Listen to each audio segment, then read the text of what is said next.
This podcast may contain explicit language. Every time you leave me for a minute, it's like goodbye. A Place in the Sun is next.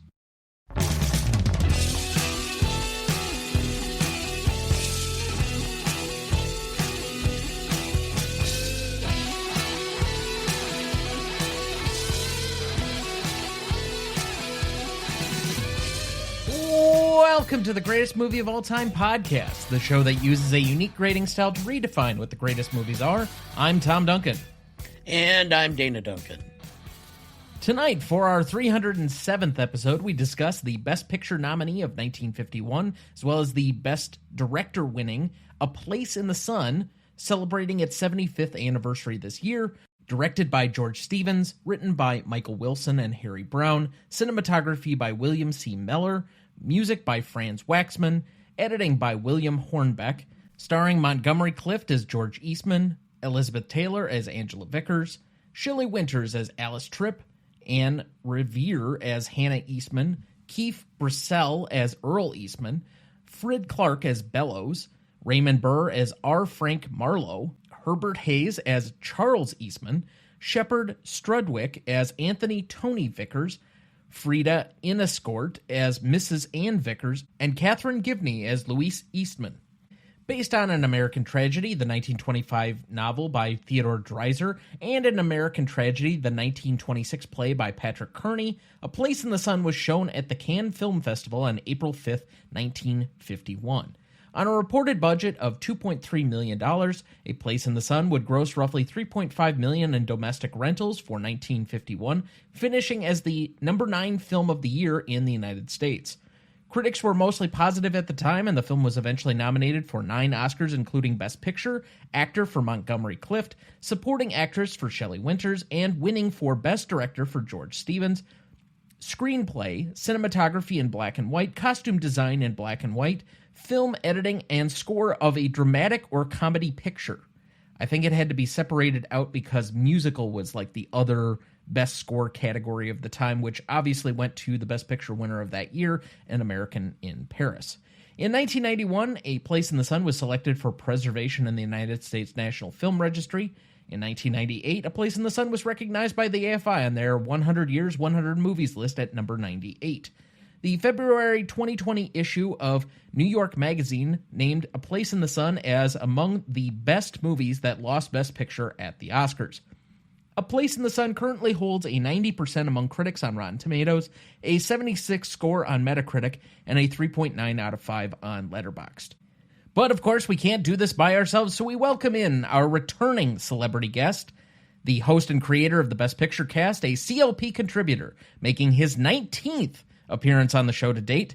It's the Irish Iron Man from Long Island. Please welcome back, Kieran B.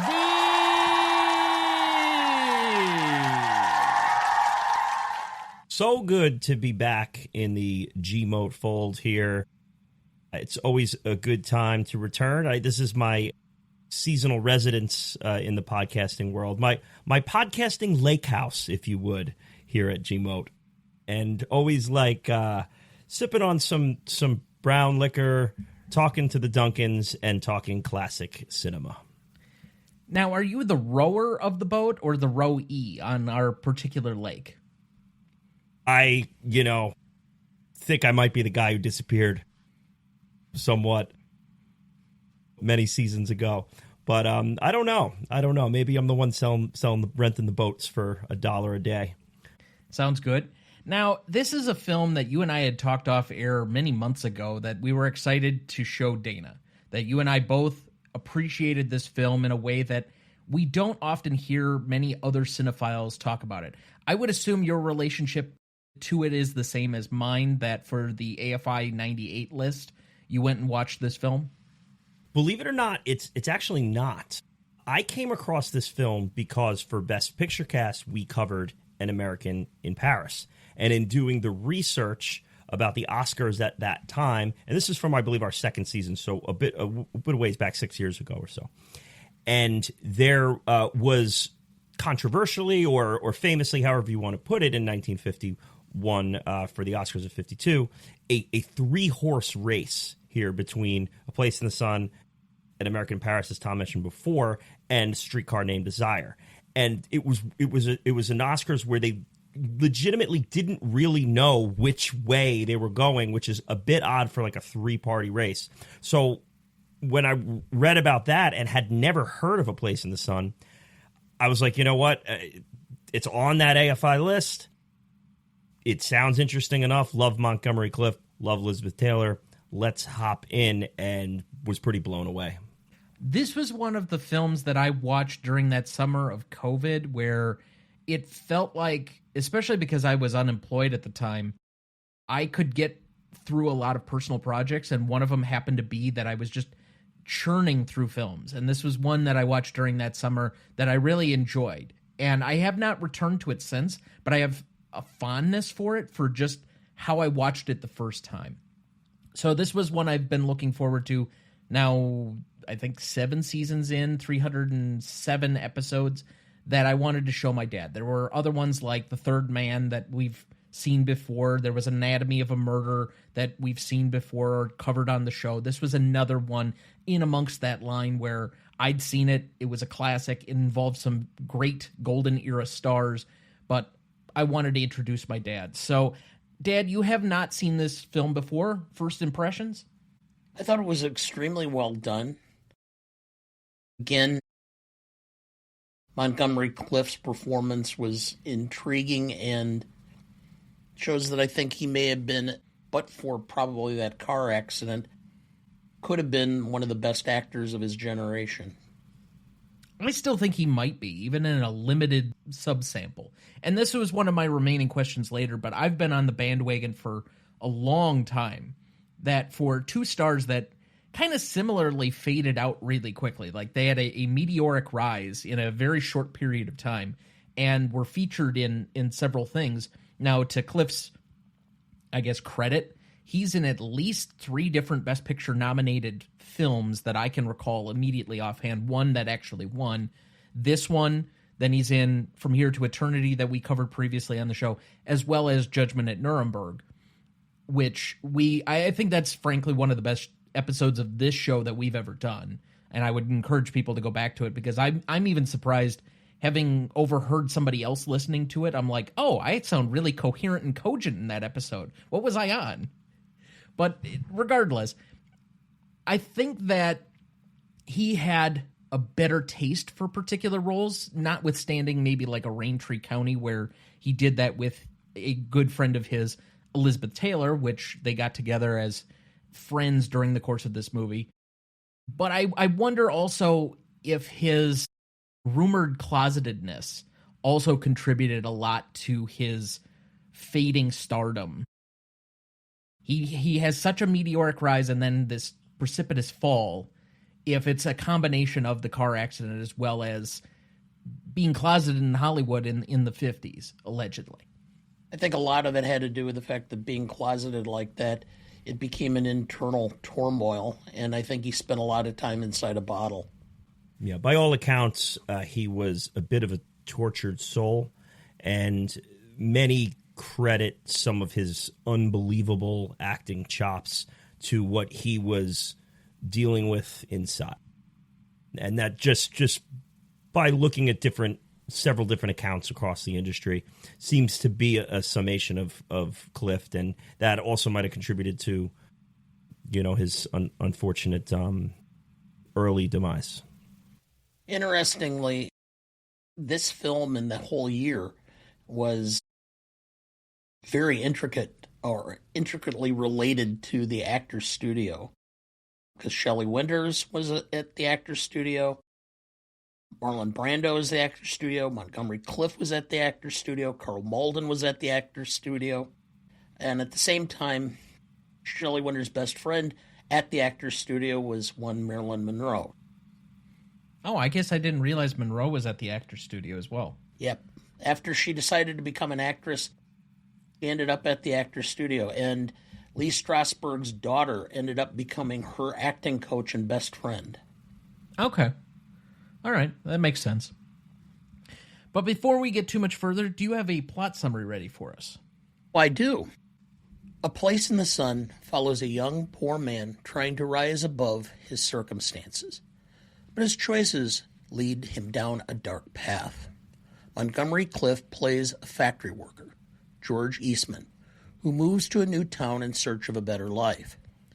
He begins a relationship with a kind but insecure coworker, played by Shelley Winters. Their relationship becomes serious, and she soon expects more commitment than he's ready to give. Everything changes when George meets a beautiful and wealthy woman, played by Elizabeth Taylor. He falls deeply in love with her and becomes obsessed with the glamorous life she represents. As he tries to juggle between relationships, the pressure builds. Faced with a life-altering decision, he considers a desperate and tragic solution. Thank you, Dad. Okay, so what is this film about? This is a tale of a man who couldn't keep it in his pants. No, it's obviously much more than that, but it could have simplified things at the workplace. There's a lot of intertwined personal chemistry, commentary issues going on here with this film. In what's a pretty plot-heavy film, there's a ton going on with the interaction of its characters, which are wonderfully portrayed. You get your male toxicity, your gaslighting, lying. This is an elaborate story of the boy who cried wolf in many ways. There's a little bit about love in there, sort of, a little bit about class structure, a lot of bit about class structure. It's hard for me to put my finger on one thing that this film is about, but it is commenting on a lot of issues that have to do with relationships and how they relate to a person identifying within class and society. Dad, you might have to forgive me for saying this, but the number one takeaway I had from this version, the second time watching the film, because the first time you're kind of watching to see what will happen, the second time you're just hoping he doesn't make the same mistakes. Always consult a lawyer. Yeah. One of the things that I thought seriously about this film, and I saw pieces of myself in this. I came from, not the greatest economically stable environment, not a real stellar, I had a good home life. Say that. I wasn't not at want for anything, but I just wanted more. I wanted a better status in life. So I purposefully went out and did things that were outside of anything my family ever thought or thought of even doing, let alone. And I saw that with him. He's striving to find a place for himself and separate himself from his family, from his mother, and from the life that he grew up in. And in the course of that, he kind of went through a spit and sputter. He wanted to get into the Eastman family, but by the same token, he was a lonely, tortured soul who was looking for, basically, I would say, the love that he probably didn't get at home. And so he sought out the nurturing relationship of somebody who was kind and innocent and sweet to him. And then it all blew up because he couldn't figure out how to get, or things happened that were beyond his control. And he wasn't sure how to get to the place he was attaining. And you're kind of edging close to one particular thing that I guess I wanted to focus on here. One thing I was struck by watching this the second time through is you want him to make a different choice at all these different intervals during the course of the film. I feel like that's the reason that, for me, this is so tragic, is because so much of this movie feels like it was preventable. If he just makes a few different choices, even up to the point of, like, yes, you can deem some of it an accident when she rocks off the boat. If he doesn't just simply walk away, if he tries to alert people, if he does anything different, even in that circumstance, he has a better or a more plausible story for what happened. But even before that, the amount of other things, like if he's truly going to be an Eastman and then he's going to marry into another socialite family, you don't think that if he can convince the father that everything's okay, that they're not going to try and pay off the girl to basically have his child and then either give it up for adoption or figure something out. I mean, how many wealthy families don't pay for any number of ill-toward sins to just go away? Yeah. Hiring a doctor to say you have bone spurs. Certainly a lot to tackle in the remaining questions today, because I have some readings of this film that might be alternate from some of the questions you just asked, but I'm sure we'll get there when we do. Okay. But for either of you, do you view the film as a tragedy or maybe something else? Well, I mean, it's certainly a tragedy in context of the Shelley Winters character, so you can't say it's not a tragedy, but there is more to it. There's a lot of drama, a lot of romance in here, and I think tragedy is the easiest way to sum it up, but I don't know that necessarily it's the tragic character is the Montgomery Clift character. I don't necessarily follow it that way, but this as a whole, I would say qualified as a tragedy. Remember when you were small, and I used to tell you this, which was the statement, what's the difference between honesty and integrity? Integrity is what you do when no one's watching. And that's what's going on here. He's thinking that there's a lot of here that he lacks integrity. He's hiding stuff. He's got a secret plan always. And he's going against the norm, he's going against the rules on a continuous basis, whether it's dating somebody within the company when the Eastmans have had this policy, going and spending the night in Shelley Winters' apartment when the landlady would never allow it if she knew, and hiding and going down to the bus station. And what the problem was is that lacking in integrity, he thought nobody was watching, but everybody was. And it all unraveled when the matter was put before a jury. And they could bring in all these different people who could just put one piece of the puzzle together to build a circumstantial case. All right. Did you know? In her autobiography, Shelley Winters described producer and director George Stevens' way of working. Quote, he would discuss the scene but not the lines, and would photograph the second or third rehearsal so the scene had an almost improvisatory quality. Stevens would print the first take, then spend the next 3 hours minutely rehearsing the scene, then film it again.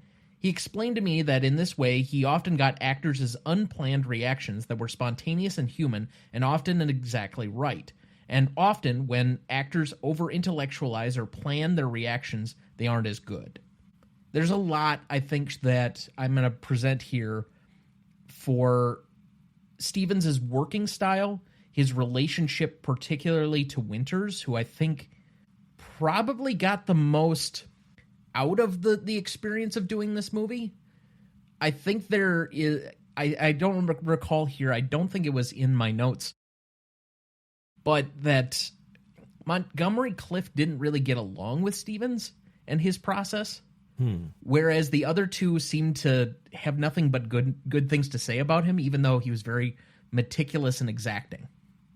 Clift is also notable for being difficult to work with. Yeah, he has his own process, so that could be confined. I know there were a ton of stories from Here to Eternity with that. But in moving into my, you said 1920th appearance here at Gmote, I've learned to, I stay away from the IMDb trivia page, so I hear this stuff on air for the first time, and that is all extremely cool to me. Improvisational qualities of this film, which is not something I would have thought of, and maybe that's why some of these moments struck me so poignantly. I think it's something that, until it's pointed out to me, I don't always notice, because when a film is directed as solidly as this, it just feels like it falls into place. And so maybe we overlook or take for granted maybe the level of expertise or craftsmanship that maybe is part of this. I ultimately will get to him when we have our nominations for performances and such, but it was something where the more I thought about it, I moved him up my list. Did you know Shelley Winters was determined to be tested for the part of Alice Tripp? At the time, she was being cultivated as a sex symbol, so the night before she was due to see George Stevens, she dyed her hair brown and bought some especially dowdy clothes, the kind she had seen when she had visited a factory to see how the girls who worked there dressed. She deliberately arrived at the meeting place early and sat in a corner. When Stevens came in, he didn't even notice her until he was about to leave, when he suddenly realized that the mousy girl in the corner was actually Shelley Winters.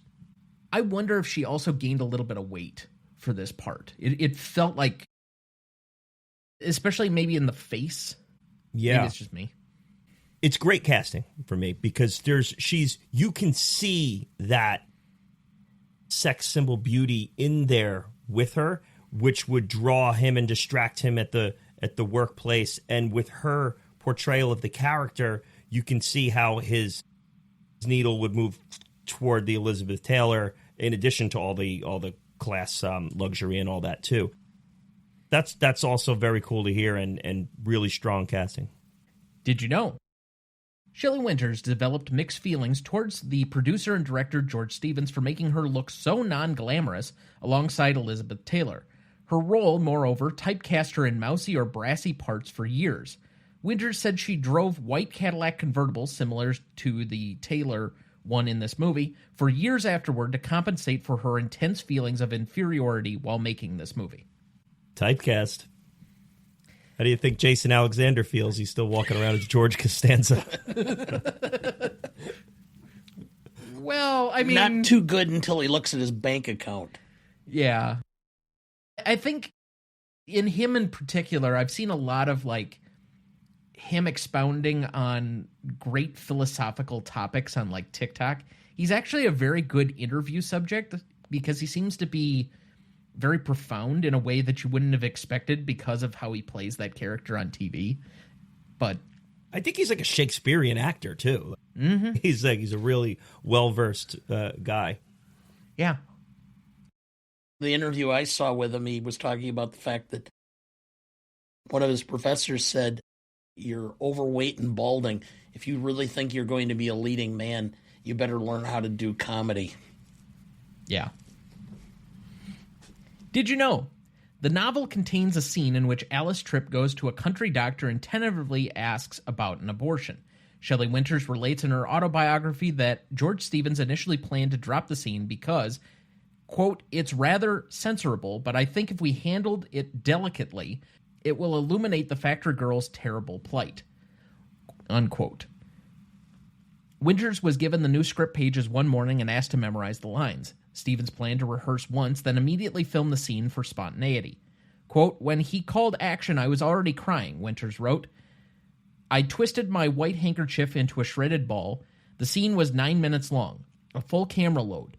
Boy, did I ever act." Stevens had Winters do the scene again after letting her realize that tears would only frighten the doctor and that Alice might try and refrain from, quote, "Of course, when we saw the 2 takes the next day, the one in which I followed his exact direction was remarkable, even if I say so myself. Every time I've seen that scene in a theater, every man in the audience groans and every woman weeps. George had taught me another lifelong acting lesson. Don't indulge yourself. Make the audience weep." Some nice little tidbits here after the fact. Yeah, I mean, I think it's George Stevens is a director that I feel deserves more awareness. Here I am in the middle portion of my George Stevens trilogy here at Gmote, and Elizabeth Taylor trilogy too. But the second stop for both. My first episode was Cat on a Hot Tin Roof, and then of course I did Shane in the George Stevens fashion, and we'll be capping both off when I do Giant with Peterson W. Hill, who was just on for Silence of the Lambs. That he was. I don't think we'll be doing a Greatest Story Ever Told, though. I doubt it, but it's at least under consideration. Swing It time was only probably 109 takes to get John Wayne to say, "Truly, this man was the Son of God." If only to watch that one moment so that we can make fun of it. Trolly. Yeah. Did you know? Although this movie was released in 1951, it was shot in 1949. Paramount Pictures had already released its blockbuster Sunset Boulevard when this movie wrapped. The studio did not want what was sure to be another blockbuster in this movie competing for Oscars with Sunset Boulevard, so it waited until 1951 to release this movie. This actually pleased producer and director George Stevens, as he would use the extra time to edit this movie. The painstaking methods of Stevens resulted in a final budget of $2.3 million and more than 400,000 feet of film to edit. Stevens and editor William Hornbeck worked on cutting the footage for more than a year. Well, they got the Oscar, didn't they? In editing, too. That is correct. But that's a level of film, like, footage that seems closer to, like, the legendary stories we hear of, like, Anchorman, where they could have made, like, a second and third film from the stuff they cut. All in 2 hours. I mean, say what you want about old Hollywood. To have that much film footage and only get it down to 2 hours and have it be this crisp, there's something to be said for that. Yeah, incredible. Did you know? A favorite movie of director Mike Nichols, who claimed to have seen it over 50 times and who said it was perhaps his biggest influence when directing The Graduate. Wow. I can actually see that now that you mention it. I can too. That's not connective tissue I would have figured out on my own, but there's absolutely a ton of A Place in the Sun in The Graduate. We'll save my Graduate takes for next year. Although, to be fair, I've been on a podcast of record talking about The Graduate already. So, if you really want to find them, you can find them there. Did you know? George Stevens often referred to Technicolor as having an, quote, "oh, what a beautiful morning," end quote, quality to it. Something completely inappropriate to the tone of this movie, which is why it was made in black and white. I don't know. Oklahoma did well for itself. I have no complaints. I think this movie could have been made fairly well in color. Well, we just covered Hamlet over at Best Picture Cast, which is late 40s, and I was talking about how I have a great appreciation for some of those mid to late 40s black and white films and 50s black and white films where the industry had been moving to color, but you had these old salty dogs perfecting black and white cinematography and really using the artistry of it. There's a ton of Billy Wilder examples of that. Ford has a couple too, where they're just crafting the black and white, and it's really restores super well here in 2026. And listen, what a niche thing to find quality in, but I love it every time. So I'm a sucker for it. Well, and I find it interesting that the next two Stevens movies that I'm aware of are Giant and Shane, both done as westerns in color. So the last great Hitchcock film in black and white was Strangers on a Train, and the shadow and everything in black and white in that. What other one was in black and white? Psycho. Oh, okay. But another great example. Another great example. Yeah. But Strangers on the Train fits into that timeline that I'm talking about, though. Yeah.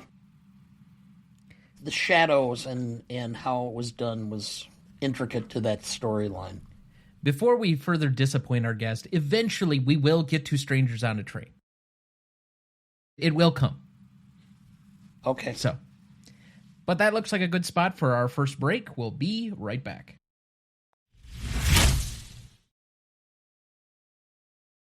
Before we jump back into the episode, next week for our 308th episode, we welcome back five-time club member and CLP contributor, host and creator of Shea Cinema, Sarah Shea, to discuss The Public Enemy from 1931, celebrating its 95th anniversary, directed by William Wellman, written by Harvey F. Thu, cinematography by Devereaux Jennings, music by David Mendoza, editing by Edward Michael McDermott.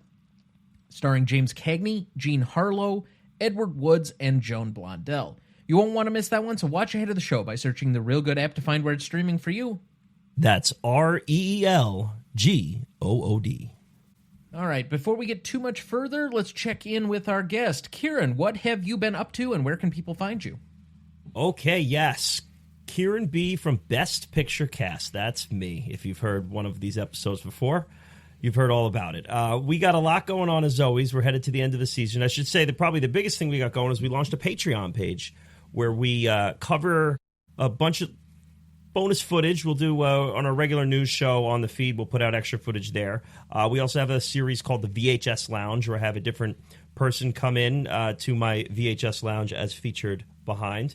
Pick something off the wall. We sit, we talk a little bit before, we watch the VHS cassette tape, and then we talk afterwards. So those episodes are about an hour long, and it's a fun little series. So you can join at patreon.com/bestpicturecast. As far as episodes for the regular Best Picture Cast coming out, we just recorded a batshit crazy episode on Hamlet. Whether or not you are a fan of Hamlet. Actually, it's probably better off if you're not a fan of Hamlet or Shakespeare to tune in, because I don't know how much justice we did to these scholars out there. But we had a lot of fun with it.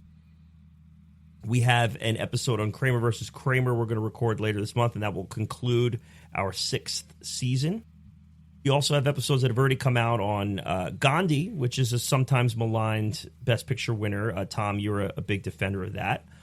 I had to get on my defending shoes for Terms of Endearment, the 80s winner, which I'm a big fan of. The people I was with, not maybe so much. The episode really did a ton of downloads, so that was a bit of a surprise. Sometimes you never quite know the ones that are going to pop off. We had Sarah Shea, who's going to be a guest next week. She was on to revisit the Broadway Melody, which is kind of an early episode we sort of schmozzed along and didn't give its full credit to, so we gave it a full episode. And she had her dad, who's her partner on Shea Cinema, William Shea, come in for his first ever guest appearance. So we had the two of them on. It was a great episode. That's live now. You can check that out. And there'll be the second part of that. We'll be revisiting the Goodfellas Gangs of New York debate we had 6 years ago and where we stand with those two films now. So we have a ton of stuff going on over there.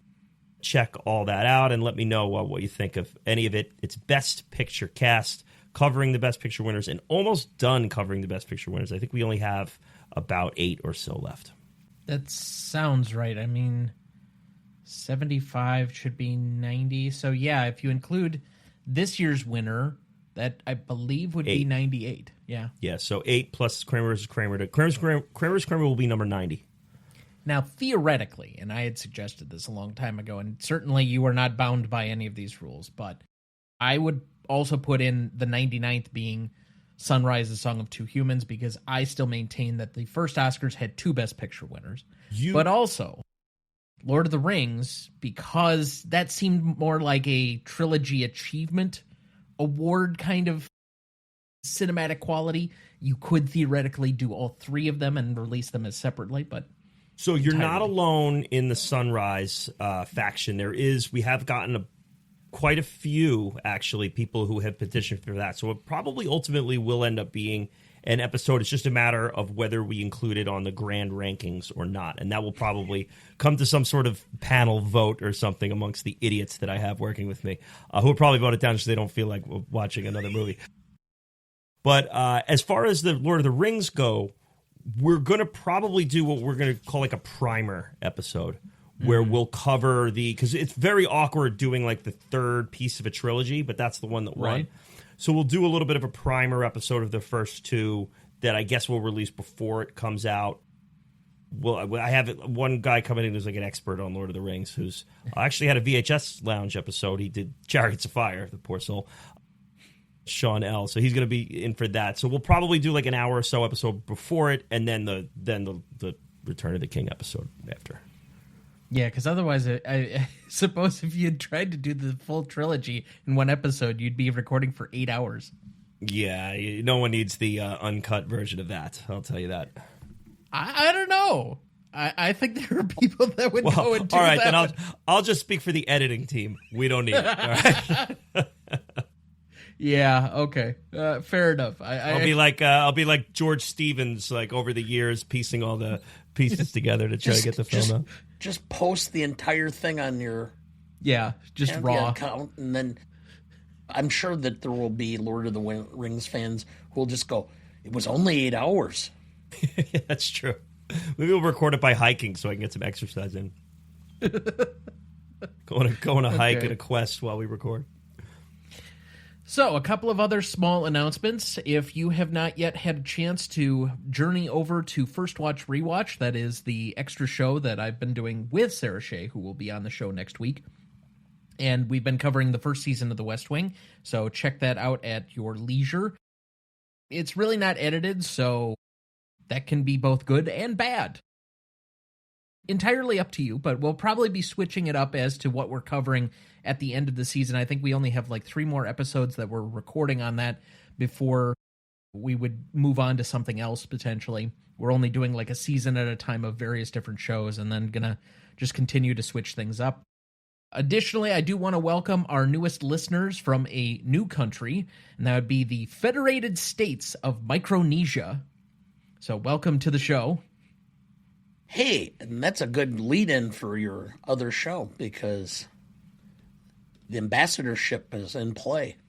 That is correct. Yes, there is a famous moment from The West Wing about the Federated States of Micronesia. But anywho, and we did have our Hall of Fame update last week, so if you've not checked that out yet, we did do 3 new inductees. I think we have 10 for the year so far and 38 overall. That is also available on the website. But yeah, lots of things going on in the podcasting world as we taper off from yet another award season. And let me just say, the Oscars planning out ahead that they're going to do 2 more programs in March. Fuck you. And fuck you. Should have been in February, like all of us wanted. All of the people who actually pay attention to this shit. I don't know why we keep drawing it out in a digital age when everybody can just vote online. It's probably because everybody has not seen the nominees and waits till the last frickin' second to watch everything so that they can vote. So they need an expanded timeline in order to be able to watch the shit. But if you just watched it leading in, like the rest of us who actually care, I don't know, maybe it would work out in your favor. Just me. Just me. But anyway. All right, we left off at Best Performance. Dad, who did you have down? I actually have George Stevens. I had to think about that for a bit, and I think he is the glue that binds. I would tend to agree. I think I was initially going to say Montgomery Clift, who I moved down to my secondary spot, but the more research I did on the program, I think Stevens is well deserving here. And it's not just for the editing or the cohesive nature or what he was getting from his actors, although, to be fair, from the 3 primary leads, and who all of which, I think 2 of them have Oscars and multiple different nominations overall. I think all of them were at least nominated 3 times. Both the women have both the women have Oscars. Yeah. It's not hard to say that all of them were very good actors, but he still got grade A performances in what is kind of the dawn of all 3 of their careers. I'm pretty sure Winters and Liz each have 2. And Clift has never won. She got it for Butterfield 8. And Who's Afraid of Virginia Woolf. Right. Winters, I'm pretty sure it's 2 supporting. I think she got one it for, is She has 2. Diary of Anne Frank. Yep. Yes. And the which is Poseidon another Adventure. Stevens film. She was nominated Poseidon Adventure. I don't think she won, though. I thought she did. She won for a Diary of Anne Frank and A Patch of Blue, which I'm not familiar with. Oh, okay. Her other nominations were Poseidon Adventure and A Place in the Sun. Okay. So 4 nominations, 2 wins. That's one of my favorite Shelley Winters stories, is that the producers of the Poseidon Adventure, because she hadn't done anything in a bit, asked her to audition. And so she walked in with a bag, pulled out her 2 Oscars, and said, "Fuck you." That is just incredible. What a absolute queen. Yeah, that is kind of a mic drop. I'm usually not impressed by anybody who has to like cite their resume, but that's a cool story. So then all 3 of us had George Stevens? No, I went with Montgomery Clift, one of the great unheralded actors. this is his best performance in my view. This time in revisiting the film, just bowled away with how he manages this character internally versus the bullshit he churns out externally. It's a really strong performance. This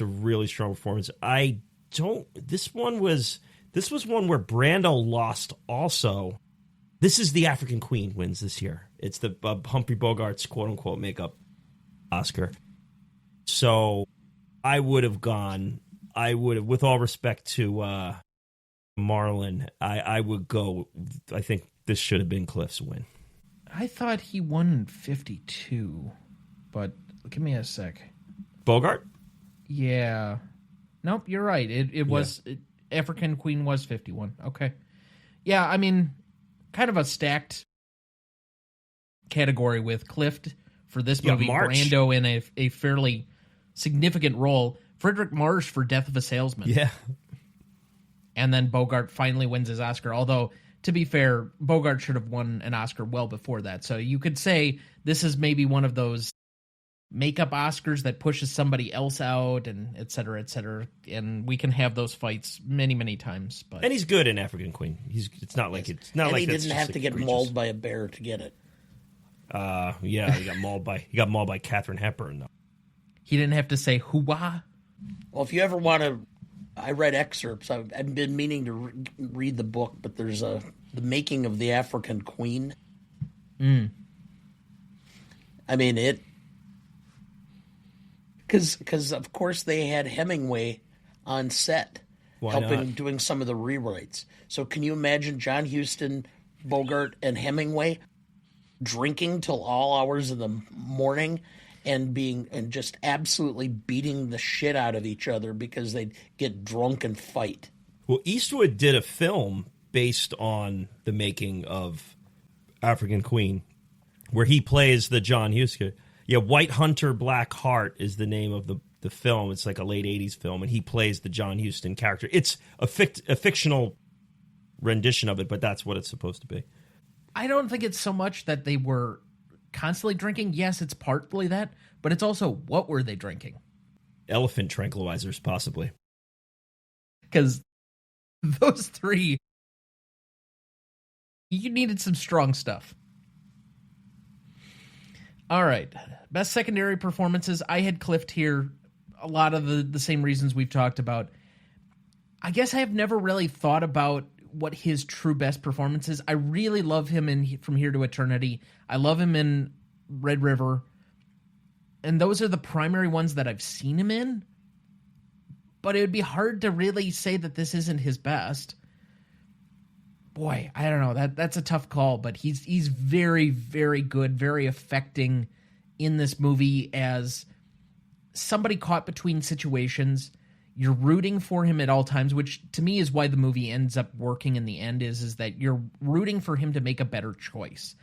And because he just never does, it's why the movie is so tragic in the end. But a lot of that is his ability to waver back and forth where you know he doesn't know the right answer. He's caught between things. He feels so uncertain of everything that he's trying to do. And he's caught up. Like, he's not one of those that feels malicious, but that he has a conscience. And yet he feels like he has no other choices. And you know as a audience member, he has plenty of other choices. But he just never makes anything else.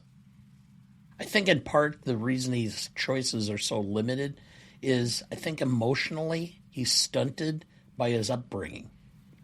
He just never had an opportunity to have to wade through various situations. Everything was very cut and dried for him. They sang on the street, went to church, prayed a lot, end of story. Well, and I think the other part of it is when I get into trouble, usually my first call is to my attorney on retainer, who happens to be on this episode.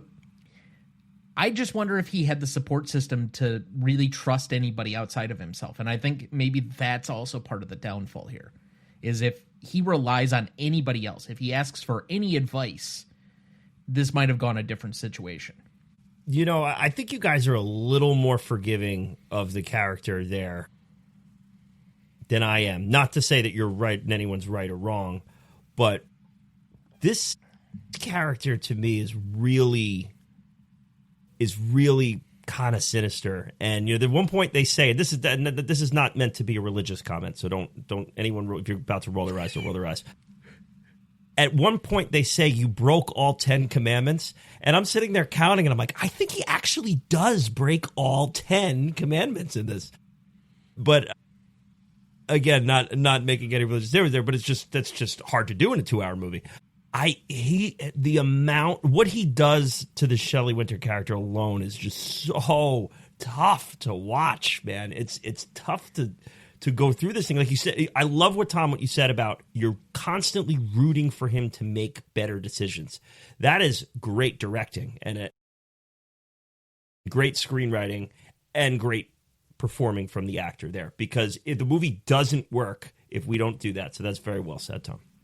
All right, let's go through these because I feel like this is a fun exercise for me. Okay. You shall have no other gods before me. That one is quite clear. He obviously his god is Elizabeth Taylor, and you know what? I'm with him on that. All right, I broke that one too. You shall not take the name of the Lord your God in vain. He says "goddamn" at some point, right? Oh, okay. I couldn't get away with it on there because, you know, it is 1951. Remember to keep the Sabbath day holy. He ain't keeping the Sabbath day holy. He's out there drinking mimosas and playing tennis with Elizabeth Taylor there. He's pushing people off of boats on a Sunday afternoon. I will definitely grant you honor your father and mother. He clearly does not do that. Yeah. You shalt not kill. You shalt not commit adultery. Both of those are in here. You shalt not steal. You shalt not bear false witness against your neighbor. Now, theoretically, he lies a lot in this movie, but is he technically bearing false witness? Because it's never against a neighbor per se. So if you really want to be parsing the words, I'm not sure, but...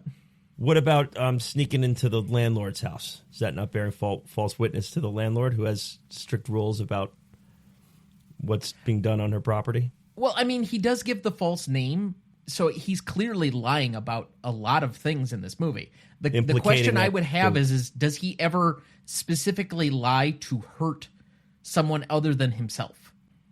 I mean, he's making the kayak guy liable with his plan. I mean, he's really disregarding other people throughout this entire film. I'll call that one in the half range, but all right, fair enough. You shall not covet your neighbor's wife. Technically, nobody that he's coveting in here is married, so... But then... That's fair. You could say that it's kind of in the nature of adultery, somewhat. You shall not covet your neighbor's goods. That one, he definitely breaks. 100%. So I think there's a very good case for at least 5. You can make a decent case for another 2. There are at least 3 in here that you're going to have to really make a... Yeah, we don't know what the other 5 commandments were since Mel Brooks dropped them. Right, the 15. Another film we'll be covering here in a couple of months.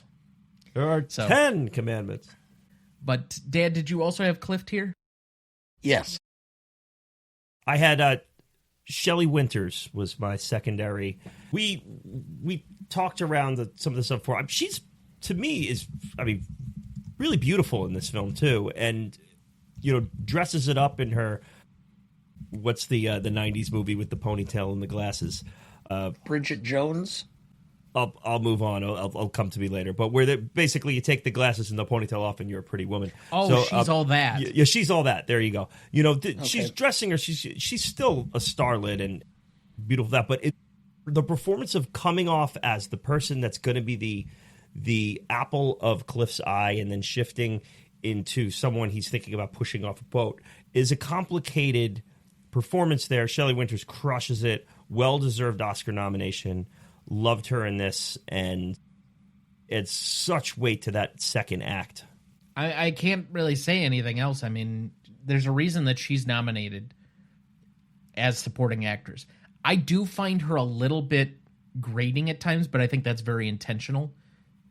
Yeah.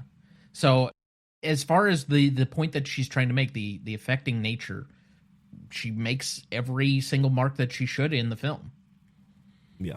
And there's a particular scene when we get to the scenes of the movie I'll bring up that I really hammers it home for me. As far as most charismatic here, I will go on record as saying between this movie and Giant, I don't know if any actress has ever looked better on screen than Elizabeth Taylor in 1951, 1952. To anyone who doesn't get Elizabeth Taylor, I implore them to watch A Place in the Sun. I mean, this is and you need a character who's going to.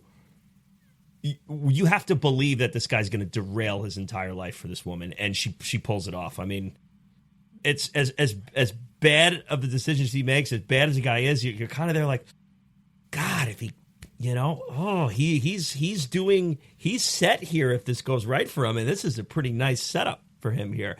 And boy, she is just radiant on screen. Absolutely an easy choice for my most charismatic Elizabeth Taylor. And this was, leaving the off the screen stuff. I mean, you guys went behind the lens with performance, which would have probably been my runner up in that case too. But this was the cleanest breakdown for me ever in all my episodes of G Mode of best performance, secondary, charismatic, and then you get the three out there who steal the show and make this thing work. Yeah. Yeah. Now, Dad, you agreed. So this is a clean sweep for charismatic across the board for all of us? Yes. And, okay. For me, when I was growing up, Liz Taylor was a joke. She'd been married, a billion times.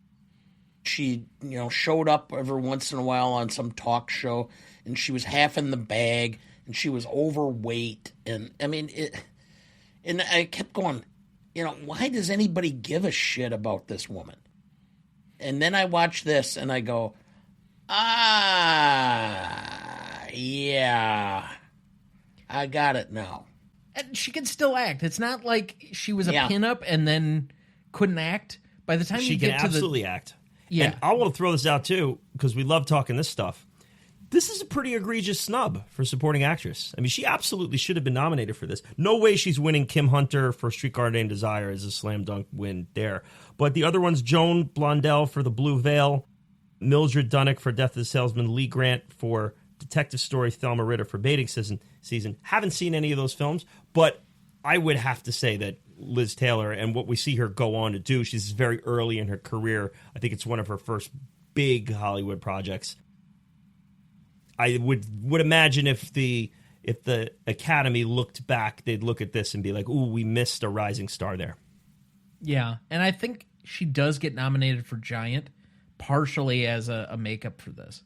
She's great in Giant, too, though. I would say that she again, just fucking knockout. But, all right. I think she's nominated 4 years in a row and finally wins the fourth year. If it's not 4, it's 3.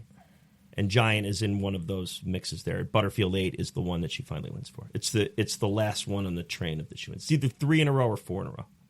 Yeah, and then she has that kind of, I guess if you could call it, for her late stage career renaissance by doing Virginia Woolf, and God, I mean, one of the most ridiculous great performances I think I've ever seen by an actress. Tough watch, but wow. Mike Nichols again. Yeah. We'll get to that later on. So, anywho, before we jump further, I see this character as very tragic, and I'm wondering, and this comparison just occurred to me. Do you see this character more as Tom Ripley from The Talented Mr. Ripley? Though I have the VHS tape right behind me here, I am yet to see Michael Angelis' Talented Mr. Ripley. I've never seen it. Yes, you have, Dad. You watched it with me. I only watched part of it. You watched like more than half. Okay. I'm looking forward to watching that one, and I will get back to you, because that's now you've really got me intrigued. I might have to blow the dust off this thing a little quicker than expected. And the reason I say this, throughout the movie, and Matt Damon is, at this point, if he's not my favorite actor, he's my second favorite actor. It's between him and Leo. Throughout the entire movie, he feels like an operator who just keeps getting himself in deeper and deeper situations, and the more he lies, the more he has to do to cover up other lies, and he wants this better life, but at what cost? And he just kind of continues to lose himself and spiral out of control. And I guess if you view Clift in more of an operator position, I wonder if people would see him in that light. I don't necessarily when I watch this film, but that feels very much how you're saying you think he is, that he's much more sinister. And there's a degree or a point at which I think in The Talented Mr. Ripley where he just goes a little farther than you ever think he's possible of going. And it's just like an oh moment in that film. But I'll let you watch it. One I'm surprised you didn't bring up, you did bring it up here today, but not in context of Place in the Sun, is Sunrise, A Song of Two Humans. Oh, sure. Definite influence there in that. I mean, to me, that was one of the first films I thought of with this one. Yeah, I could see a lot of the plot carryover. I don't know. It's tougher without a spoken dialogue at times, and there's not as many close-ups as there are in this film to convey a certain level of emotion and hesitancy. Like the boat scene, and I guess I'm just more talking influence, yeah. Right. Well, all right. Let's jump into best scene before I get ahead of myself again. So I got 5 nominees here for best scene. The first one, I have George's first day at the factory. Then I have George and Alice's first date at the theater that ends at them spending the night together. Or does it? Yeah, I think it does. It doesn't, and that's going to be one of the scenes that I'm going to bring up that wasn't on the list, but go on. Okay. George and Angela's meet cute, where they're meeting over the pool table. Then I have at the lake, and then I have George on the stand. So obviously you said that you were going to bring up a different one. Yes, when he comes home to Winters in the bed, and she's got the birthday cake waiting for him, and there's that, like, you know, it's his birthday, and he's like, oh, well, you know, it went late, you know, the partners, this and that. And that's the first time we see her really shook and really devastated. And there's this, it's such an uncomfortable scene to watch. So it's like tough to put it on like the best scenes of the movie. But he kind of like comes in and, you know, he's guilty, and then he's eating the cake. And so that's one of the scenes I remember the most when revisiting this thing there. But I have that one on there. Another one I have on there is, and this is the one I was referring to earlier, and one of the reasons why I had her as my secondary performance, I thought her best moment in the film is her sitting with the doctor. And Clift's out in the car in the outside, and he's talking through. We later see the doctor testify in the court later on. She is just crushing the acting game in that scene, and you can see it in her face, you can see it in her soul. The being forced to tell these half-truths in order to tell a greater half-truth, and what it's doing to her internally, and the doctor and they're kind of dancing around. Now, you brought up did you know, the whole omission of the abortion or abortion consideration in that, but there is a touching around of the possibility of that. He's talking about finances and whatnot. So as a viewer, I definitely inferred that, and I've honestly just assumed code era, and they can't talk about that, so I packed it into that. But that scene I have on there as well.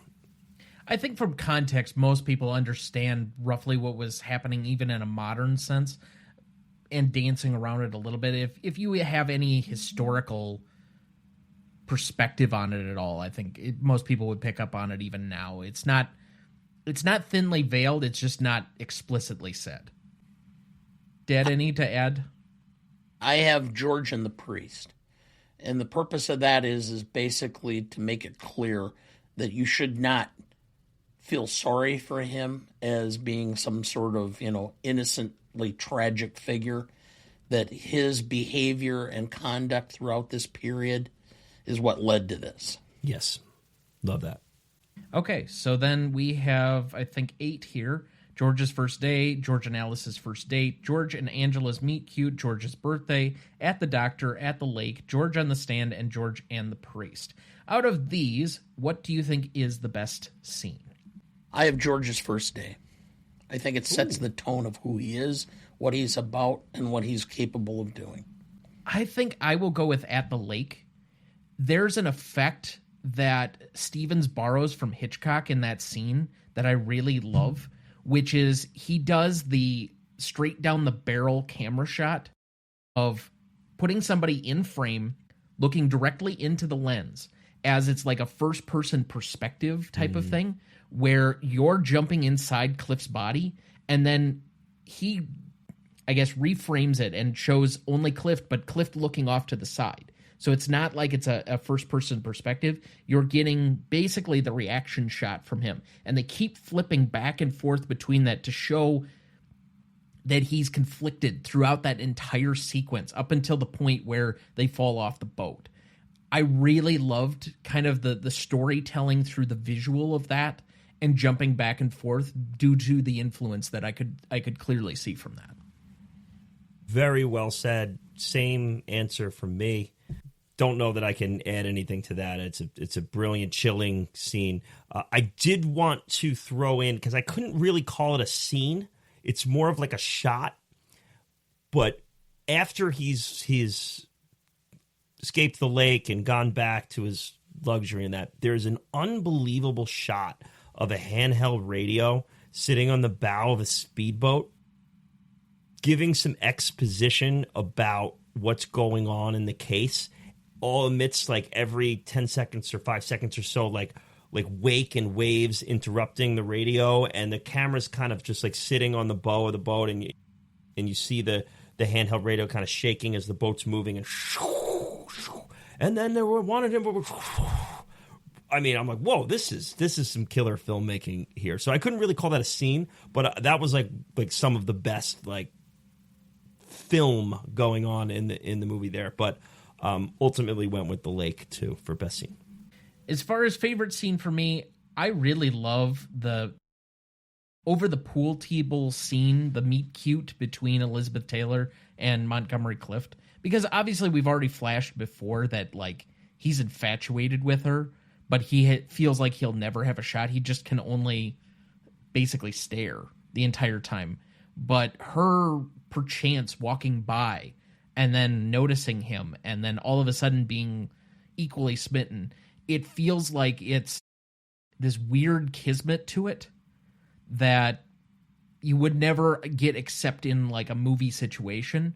And that's partly the reason that I love it as much as I do. Ah, man. It's like I feel like you sold me on that. Because like if I'm taking it as to truly favorite, like when am I having like the most joy in the movie? It's absolutely that. But there's not a lot of joy to go around here in A Place in the Sun. So like most of this movie, I'm sitting there like squirming and cringing in my seat in the best kind of way. So like best favorite, whereas I do go to that scene of him returning from his date, because it is like the coming down of, you know, he had this great, wonderful, amazing, euphoric moment, but he also has something to answer to at home here. And you need to be taken out of that and put into reality, which this character never seems to grasp reality. And the cake and the person home waiting for him and all that, I would say, I'll probably say that scene. Okay. Dad? My favorite is George on the stand, old trial lawyer. And let's just say this. Being in the trial is misery. Having finished the trial is the fun part and looking back on it. And it's much more fun watching somebody else squirm around and try to do it than you doing it.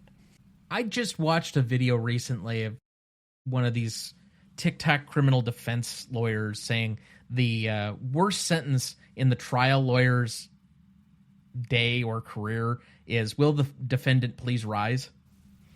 Ugh. I would imagine it's a little worse for the defendant, but well, yeah, naturally. But Had probably 110, 120 criminal trials, so I did that many times, stood with my client when the jury came back. And the greatest feeling on the earth is when the jury announced not guilty. And the worst one is the opposite. No, actually not. Because if I never felt at the end that I didn't do my job. And if the jury doesn't agree, I try not to kick myself. The facts weren't with me. Okay, fair enough. Most indelible moment for me, though, in this one, I have to go with George on the stand. I think that bringing in somebody who obviously has the gravitas of a Raymond Burr to do that scene, and did I not? Because we were watching it together at lunch the other day, and I said, oh, I forgot that he was in this. And for him to be the prosecutor and then do the whole smashing of the oar, I mean, it's very much a movie trope kind of fanatical type of thing, but it makes such an impression, and it was never a doubt in my mind what I remembered about this movie was the trial portion of it. I love him waiting for him in the woods, too. It's so good. Yeah, he's great. He's great in this. Let me just, at some point I'm going to make my comments about this legality or the legal aspects of the whole film, but smashing that oar would potentially have been a mistrial. I was going to ask about that. Yeah. Because it's a little too much. Yeah. It's very, not even just Hollywood, but very, stage. That's, seems like it's right out of the stage play that this was based on in between the novel and the movie. There's an old trial lawyer story running around Wisconsin where there's a jury trial going on, and it's a civil case, a personal injury. And the lawyer gets up, and he takes out a silk bag, and he puts a glass angel on the lectern. And then he reaches down, and he pulls out a hammer, and he smashes this, and pieces fly everywhere. And he goes, no matter how often State Farm Insurance wants you to believe that the client is going to be made whole, the client's life is shattered. And he got sanctioned. He got sanctioned by the lawyer regulation for that one. Okay. Indelible moment for either of you? Yeah, mine's real easy. The end. No moment of this movie stuck more with me than that. I thought that was one of the most palpable the ends I've seen in a film. Thought about it for weeks to come after seeing this for the first time. Was waiting for it again this time. It's the timing and the editing of it is just so perfect because you're waiting for maybe there to be another little moment. It's nope, no pardon, no nothing. We're not even going to discuss it. It's over. Really, really cool. I had At the Lake, and this is why. Clift so conveyed the circumstances that I think almost every human at some point has gone through, which is you're tempted to do something or to go a certain way, and then at some point you realize this is not what I really want to do, or this is not the potential result I want, and then stops. And you can see that moment building in him in the inner turmoil. And so to me, that was the scene that was the most indelible, was just to watch that inner conflict. So that looks like a good spot for our second break. We'll be right back.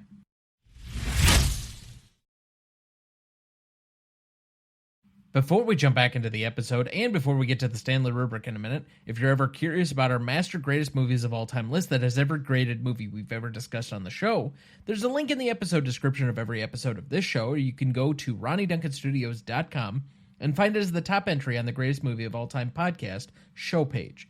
That has the grades we've done so far for all 276 movies we've graded, and we continue to add more each week. Make sure to check that out as we go and follow along. Dad, do we have anyone to remember this week? Yes. Dee Freeman, 66, American actress, The Young and the Restless, and Sistas. Suki Lahav, 74, Israeli violinist, was in the E Street Band, singer and lyrist. Christopher North, 75, American keyboardist. Band was Ambrosia. Carl W. Crudup, 79, American actor. The First Breeze of Summer, JD's Revenge. And Joseph J. Collins, 81, American TV executive, HBO, Time Warner, Comcast. Now, I didn't really have much of a personal relationship with any of these figures. The closest one I would say that I had any major relationship to is probably Joseph J. Collins, but it's only because he presided over kind of the expansion of TV on HBO as premier television. I think he was the executive around the time, the late 90s era, when you had Oz, and then that moved into The Sopranos and then The Wire. I think he was the executive at that time. And obviously all three shows are seminal TV shows in the history of television and have expanded into what prestige television really means today. But outside of that, I don't have much here to add. So if either of you have some additional comments on any of these. Well, Ambrosia was big, late 70s, early 80s. I enjoyed a lot of their songs. And Suki Lahav, I believe that she was on stage when I saw Springsteen in Milwaukee. What year was that about? That's within the last 2017, 2018. I didn't think it was that long ago. Oh, yeah. Yeah, it was a few years before the pandemic. I saw the E Street Band, Bruce Springsteen and the E Street Band in, I believe it was 2002 in Giant Stadium in the pouring rain. And there, it's hard. This sounds silly, but it's hard to describe the E Street Band unless you really see them. I mean, they are they're a spectacle, and it's something that everyone should, if you have the ability to go out and see, you should do, because it's hard to describe how quote unquote loud they are. And I don't mean loud like a Kiss concert. I mean, it's just that there's a lot going on. There's a lot of notes for the royal ear. And it's fun. It's a fun scene. And I was fortunately able to see them in their younger years. I think they're getting a little old and crotchety now, as far as, I don't know if they're all still in it, or is Big Sil still from Sopranos still in the mix there? I know Max Weinstein's Stevie still Van in the band. Zandt is still there. Yeah, He's still there. Still wearing the bandana. I think Weinberg still drums. I believe so. Yeah, so there's a lot of this. They ended it by doing a tribute to Clarence Clemens. Yeah. Yeah. Which I think they still do. And the thing that I remembered is that the only performer who was on stage for the entire 2.5 hours was Springsteen. Yeah. Everybody else took a break. He was on beast. stage the entire time. The guy is ripped. He was 70 years old, I think, when I saw him. And I couldn't believe the stamina he had. I'm like, this guy is probably working out for a couple hours a day while he's on the road. There's no way otherwise he could stay that ripped and in that great a shape. Yeah, it is impressive at his age, because he doesn't really look, he's probably mid-70s to 80s at this point. And I think he's like 75, 76. 76 is correct, yes. But yeah, definitely holding up well for his years. But that being said, we remember these here fondly for their contributions to the arts, with a moment of silence in their honor.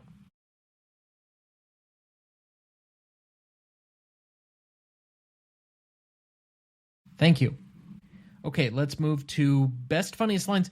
For a movie that we've talked about a lot, that we all appreciate, I really don't have a whole lot here.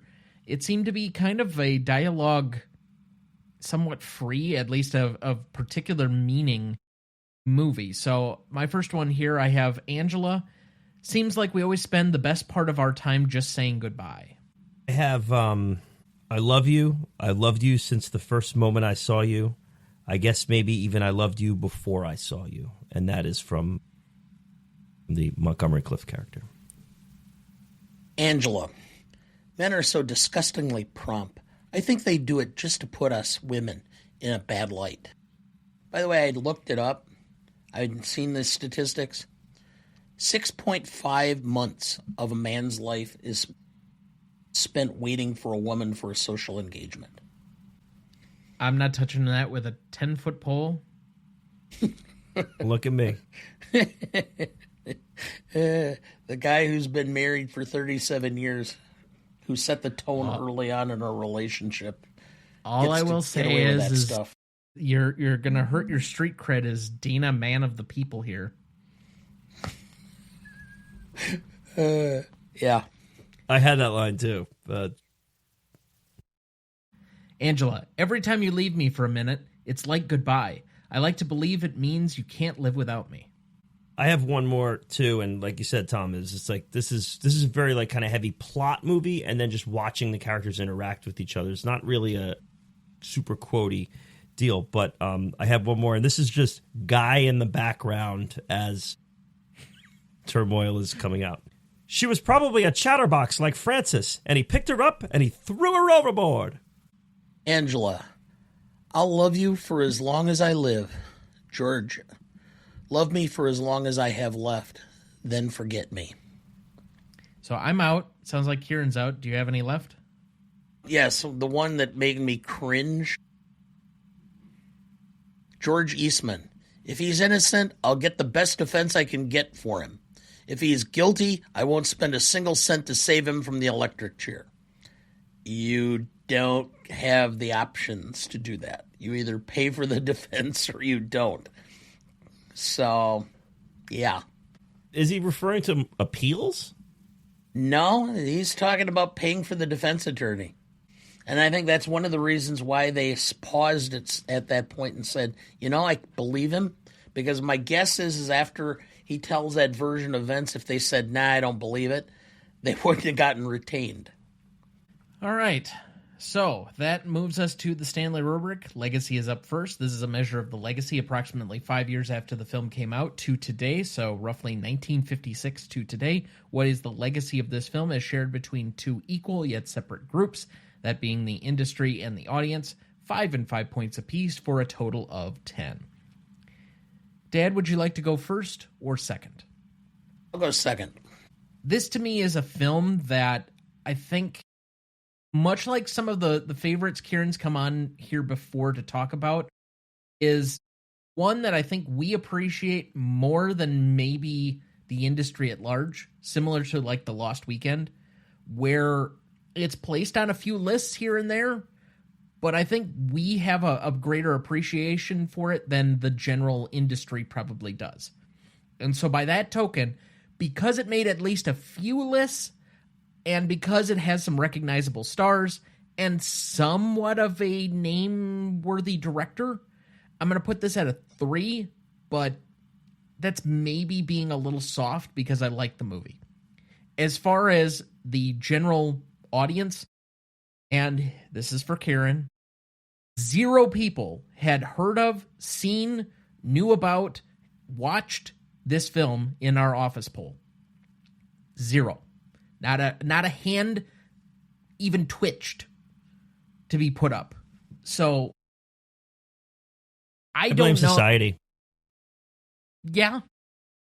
I don't think there are a ton of cinephiles that have any idea this movie exists. And so by that token, I would say this is at a 2. I think there are enough people that have just barely seen it from the cinephile community, but it's at a 2 from where I'm sitting, because I think there are some that have seen it. I don't think it's nearly that most of the community from the cinephile community has seen it. So I'm at a 5. I think you're a little soft on the industry, and this is why. I think this film showed that Elizabeth Taylor could make the transition from child actress to actual starlet and hold her chops. I think it also helped get Shelley Winters recognized as an actress and not a starlet. And I think it further cemented Montgomery Clift in his arc going forward as a legit, serious actor. And so I give it a 4 for the industry. So I'm at a 6 overall. I think you hit it point on with the public. Okay. Before I start, just want to throw out to Dana, because it was sort of asked, but not like directly asked and stated. This is your first time watching the film, right? And did you like it? Yes. Yeah, you liked it. Okay. Just getting that out there. Because I'm sure when we get to the nitpick questions and stuff, you're going to tackle all the legal stuff. I just did want to say that you did enjoy the movie despite anything in that third act that might have gotten a little odd. Okay. Hard one for me, hard category for me, because this is like really enjoy not just this film, but this type of film, like this era of film, this, which I hate to even suggest is a forgotten era of film, this old Hollywood TCM type of movie, which is just pure acting, pure old school Hollywood, black and white, inject into my veins situation. It's tough to argue with the audience end of it, Tom. I'm just going to go from the back, move forward. I mean, this is, I wouldn't expect really most people in the general public to hear this. Now, I will say that there is like the faction of like, whether you want to call it film Twitter or maybe it's like Letterboxd now or whatever, there's like a cult following of movies that were nominated for lead actress. Mm-hmm. And there are a bunch of cinephiles who are into that and support that. And I have a bunch on Letterboxd that I mutual followers with and all that. This film is really well reviewed amongst them. Like, this is like a 4.5, 5 stars with like a lot of that community. Like, it's looked fondly on in the nominees for the best lead actress. So I'm going to give it a bit of love with that. Tom, you both had it at a 2? No, he had it at a 4 for the industry. I had it no, just for public. Oh, both for public, yes, we both had it at a 2. You both had it at a 2. Okay. This is one where I'd say because of that, I'd like to go the half point up, but I feel like you guys built in that half point with what I said in that. I think a 2 is actually probably right. So good on that. I'm right in the middle of you guys with the industry. I liked a lot of what Dana said. I don't know that I go full force with it, but I will add in that George Stevens would go on his big run after this, which would lead to him ultimately retiring. So, but he'd have Giant in there. He'd have Shane in there. Diary of Anne Frank. Yeah. So the little run, and this is the first of 2 director wins. So that it builds the early Liz era where she's going to go on her run. You have the Winters era, Clift, and all that. Tom, you had a 3, and Dana, you had a 4? Yes. So I'll split the difference with the 3.5. Okay. So a total of 5.5. And that'll be the average for this category then. So you get to be a Dunkin' sandwich. Cool, I think. Or well, maybe not. The phrasing of it, he gets to be inside the Dunkin' sandwich. Yeah, I guess so. Okay. See, there are other guests like Peterson that would revel in that. Yes. He would respond with something like, or do they get to be inside me? Or something along those lines. Yeah, don't try to get yourself in Peterson's head. That this is a place of broken dreams. Anyway. All right, let's move to impact and significance then. This is a category much like much like legacy, that measures the impact among the industry and the audience, but instead of after the initial 5 years, we are taking into account the initial 5 years. So this would be roughly 1951 to 1956. What is the impact and significance among the same 2 groups, the industry and the audience? 5 and 5 points apiece for a total of 10. Since I led off the last category, Dad, go ahead. Okay. It did finish 9th. The difference between 4th and 9th was a few 100,000, I believe, when I looked at the numbers. 1 and 2 were like astronomical. Number 1 was some film that I'd never even heard of. Let me see. I think I wrote it down here. Quo Vadis? Quo Vadis, yeah. It's a sword and sandal film. Liz Taylor in that too, by the way. And then Showboat. And then the difference between the rest of them. I mean, you had David and Bathsheba, Great Caruso, Streetcar, African Queen, That's My Boy, American in Paris, and Place in the Sun. That's Technicolor in there. Yeah.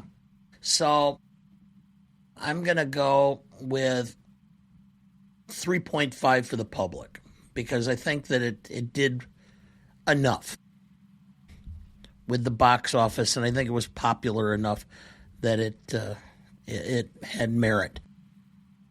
The thing that I was going back and forth with is my industry score, and I originally put down a 4 because, again, I mean, it had 9 nominations and won 6, which is a big deal. Huge. Yep, and I'm wondering if maybe my 4 is a little low because of that. And the fact, too, that, Kieran, you pointed out that this started George Stevens' run. And I think getting Best Director was a huge deal, giving him the chops to basically get a green light on any project he sought. So I'm going to go up a half point on there to 4.5, so I'm at an 8. Yeah, I'll make it pretty easy because I have the same score on both ends. I have the 3.5 and the 4.5. This is basically the de facto Best Picture winner. Just if you look at like all the standings, it seems like maybe they wanted to just kind of go with something a little more lavish. I think there was some push and pull between Streetcar Named. American in Paris won all of the color because back then they split the color and the black and white technicals. American in Paris won all the color technicals. Place in the Sun won all the black and white technicals. You had Streetcar Named Desire took all the acting for the most part. And then you have your director went this way. So really, like if you took the lump sum, it's like this probably really could have or should have been the Best Picture winner, and they split the difference with that. I actually don't hate the decision to make American in Paris a Best Picture winner. In many ways, I think the direction might be worthy of a win in American in Paris. The problem is that the director didn't direct the movie. Gene Kelly did. So it wasn't getting it. Then, you have that with George Stevens. But long story short, I agree with Dana with his 8, 4.5, and 3.5. American in Paris wasn't even the better film between it and Singing in the Rain. But of course, I think longevity requires you to have much different idea of history. Just the complication with that is it's the next year, and there are so many similarities that they just rewarded that. They're not going to reward it again, and it's a big misstep. In reality, they probably should have given Picture to Place in the Sun this year, and then Singing in the Rain, I'm almost certain would have won the next year had Place in the Sun won this year, and Place in the Sun was probably really close. So what alternate cinematic universe would we be living in if that happened? I actually really like An American in Paris. I had it at 4 stars on Letterboxd, and I'm a big defender of it. I had this Place in the Sun at 4.5. So, yeah. I mean, I remember liking it, watching it before, and it's been a while since I've seen it again, so it's probably worth a rewatch. Singing in the Rain is just so familiar and such a comfort movie that throwing that on at any time, I think it gets... An American in Paris kind of gets I'm trying to think of what's kind of the King's Speech treatment. Because something else didn't win, it kind of gets pushed down a little. Yeah. It's Chuck on Happy Days. Okay, well, that I'll say for all our 70 and 80-year-old residents here, I mean... TV junkies. I'll say I've seen, at this point now, I've probably seen American Paris like 7 times, and I think it's gotten better every single time I've seen it. Like it grows on me as I watch it. And that end ballet sequence is just chef's kiss. But anyway, not an American Paris podcast. I'm not going to argue with either of you on the 4 for the audience. I think that even though it finishes 9th, it's kind of in a glut of a variety of different movies, and this is a more tragic film. It's a little bit of a harder sell. I don't think it did poorly. I wouldn't put it up near the top with a 4.5 or even a 5, but there were some cultural things that did come out of this movie, particularly the dress that I think Elizabeth Taylor wears at the meet cute ends up becoming like the prom dress for most of the 50s out of this movie. So, I mean, that's another one of those Edith Head creations that just goes on a bonanza. Is this an Edith Head? Yeah. Is this an Edith Head? Oh, my goodness. She's just an icon. Well, she's the only costume designer we have in our Hall of Fame, and she's probably covered more movies individually that we've covered than probably anybody combined almost. Yeah, she's incredible. I think we've covered like 20 some of her movies because she probably produced or did costume designing for probably 20 a year. But anyway, the one thing I will say, and I have this at a 5 for the industry, it's not necessarily because of the strength of this movie, which I think you can make a very good argument. 9 Academy Award nominations, 6 wins, and a Best Director. If this wins Best Picture, it's a clear 5. It's coming 1 year after All About Eve, which I think had at the time set the record at 11 nominations. So it's not like it's that far off from a fairly big haul of nominations. Right. And We're wins. pre-Ben-Hur Right here. Yeah. Right. So, but what I'm going to say here is Shelley Winters wins 2 Oscars, and her career is pretty much made from this movie forward. Elizabeth Taylor has a fairly good 50s run and becomes a cinema icon and legend based solely somewhat on the stardom of this movie. Yes, she had a star before, but let's say as a adult actress and a starlet, she's made by this movie. Montgomery Clift, yes, he'd been in Red River. He had other stuff, but this was a star-making vehicle. He's nominated for Best Actor in a film of this type. George Stevens can get Shane and Giant off the ground, which are 2 much bigger films. Like, this is made very simply. You can tell by a budgeting, and even though, yes, $2.3 million at the time, I think that had more to do with some of the socialite set design and the amount of film that they actually shot than it did necessarily the production design. But you can see by the time we get to Giant, just the massive scale that he's working with at that point, and it's because he's made several bigger films and he keeps progressing up the chain of what people are willing to give him for budget reasons. So I have this at a 5. I think that all 4 of them go on to bigger things as a result of this movie. And by that token alone, I think it pushes it past the normal into an easy 5 for me. I'm going to say you talked me up to the 5. So I'm at an 8.5 now. I'm in it even. That's a great case for the 5. And I'm there. All right, I'll buy into 8.5. So that should make the math easy for you. Well, except mine was at a 9, so... Oh. Okay. I had a 4 and a 5. Do some math then. Well, weren't you both at a 4 for the audience? We were both at a 4.5 and a 3.5, and we're both going up to 5 on the industry. So now we're both at an 8.5. Okay. Don't sell your case so well next time. You won't have to do the math. Okay. Well, it is what it is. This is going to come out to a weird ass decimal. That'll wedge it in between Waterboy and Unforgiven, I think. I guess it's not quite so weird. It's an 8.67 somehow. Okay. Yeah. 2/3. Yeah. All right. I guess it works. All right. Then let's move to Novelty. This is a measure of the originality of anything having to do with the movie, as well as the execution within the movie on any aspect of it. 5 and 5 points apiece for both of those parts for a total of 10 here. Let's start with our guest. Execution is brilliant in this.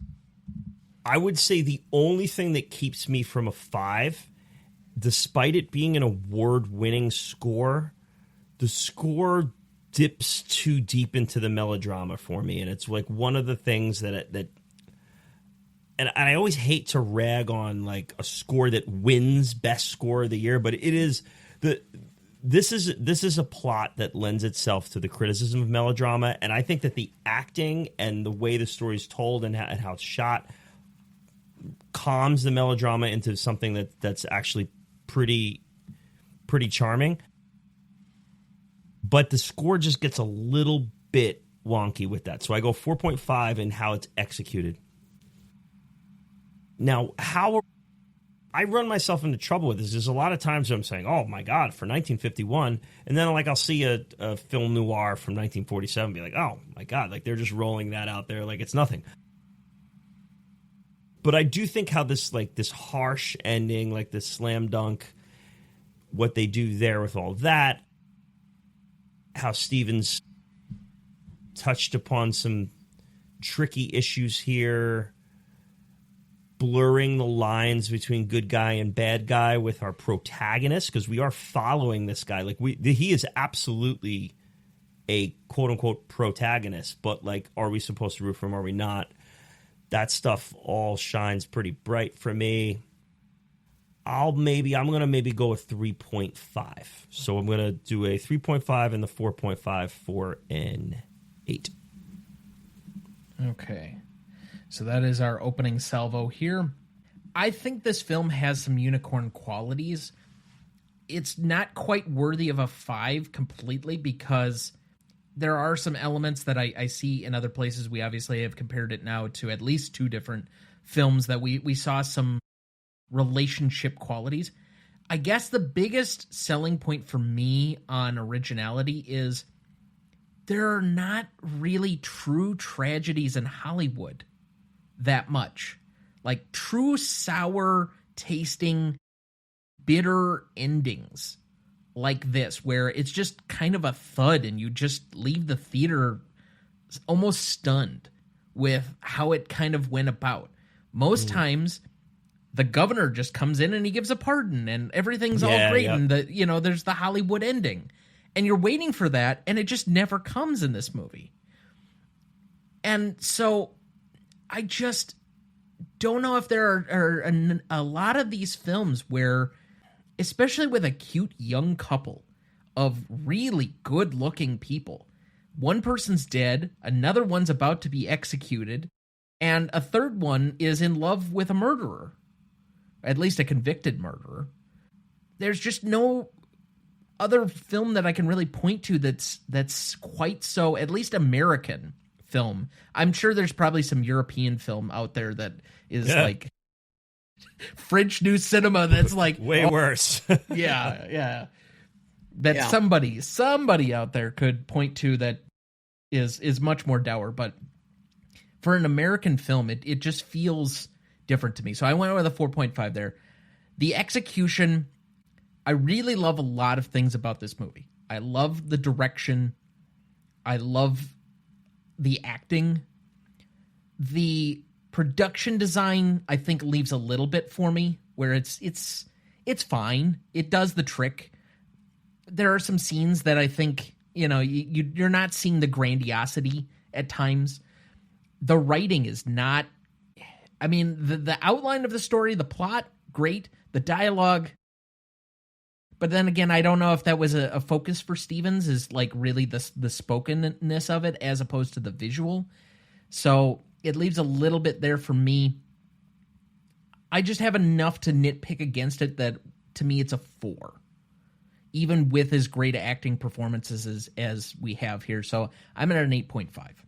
From an execution standpoint, there is so much implied through visual aspects of this film that you don't need the dialogue.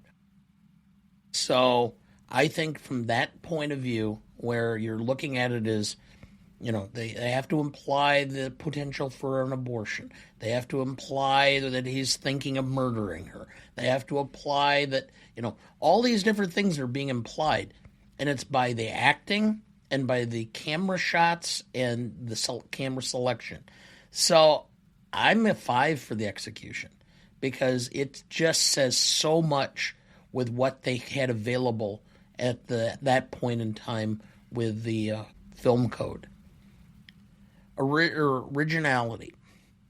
As you indicated, Tom, and I agree, it's not completely original. There's, this is kind of Horatio Alger gone awry. So there is a significant portion of this that you could kind of see roots, but it's still a very original take.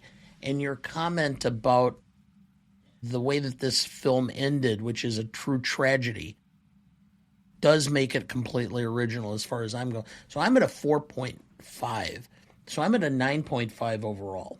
I think Novelty is its best category. So we would end at an average, like the last category, of an 8.67 between the three of us. Let's move to Classicness then. This is a category that is nuanced and completely living in the gray. Frankly, we have so many different qualitative measures of this category that have been made up over time that it's hard to say any of them or all of them completely in this space, in this field. And frankly, Tom is starting to lose his mind on this guy. Yeah, probably. So since he frets this so category, much his hair is falling out. Well, that was happening already. Since this category lives so much in the gray, we turn to our senior nuance correspondent, Dana. All right. The place I'm going to start is as follows. If this were released today with modern actors and filmed in color, would you have to change much? And the answer, as far as I'm concerned, is no. That's a great way to put that. Is it still placed in the 50s, or is it... true crime. It's true crime. It's a true crime. I mean, you could set it today without much modification. You have to understand, this Dressler Theodore Drescher wrote this in the 20s, and then they filmed it in the 50s, and now you could bring it, I think you could easily do this film again. I think, yes. Easily. I think you can update it. There are a few things that I would think change the slight plotting of the story, but not a ton that it would change the overall character or narrative of the story. I think the legal portions might change, and that's the only thing. Because I think the criminal development element of this film, which we haven't really analyzed yet, it did change post the 60s as far as the liberal courts and the Warren court specifically. Okay, that would not have made that big of a difference. Okay. And I'm going to argue with you about that. The biggest difference, and this is where there would have some difficulty, but with a decent screenwriter and a good scientist or scientific advisor on forensic evidence, that's where you're going to have your problems. Yeah, because it's a much stupider it's a stupid plan in the 50s. It's a much stupider plan today. Yeah. I mean, there's a big difference between a boat hitting you in the head and an oar crashing down on your head. And even in the 50s, I think that's a problem. And that's one of the things I'm going to be talking about from an analysis point of view. So I still think it would. Now, the question is because it's so poignant yet today, do I go up 2 points or do I go up 3? And I originally went up 2 points, but the more I'm talking about it and thinking about it, I think I'm actually going to go up 3 points. But I understand that this is the early 50s, and I understand that this is a socioeconomically based film, but there is not a huge diversity of citizenship. You don't see any minorities, even though there was a large portion of them in California at the time. Lake Tahoe. Yeah, I mean, so I'm going to give it a half point down for that. So I'm going to go with an 8.5. No, I'm going to go back. I'm going to go with an 8, simply because of the fact of the forensic evidence aspect of it that would have to be altered.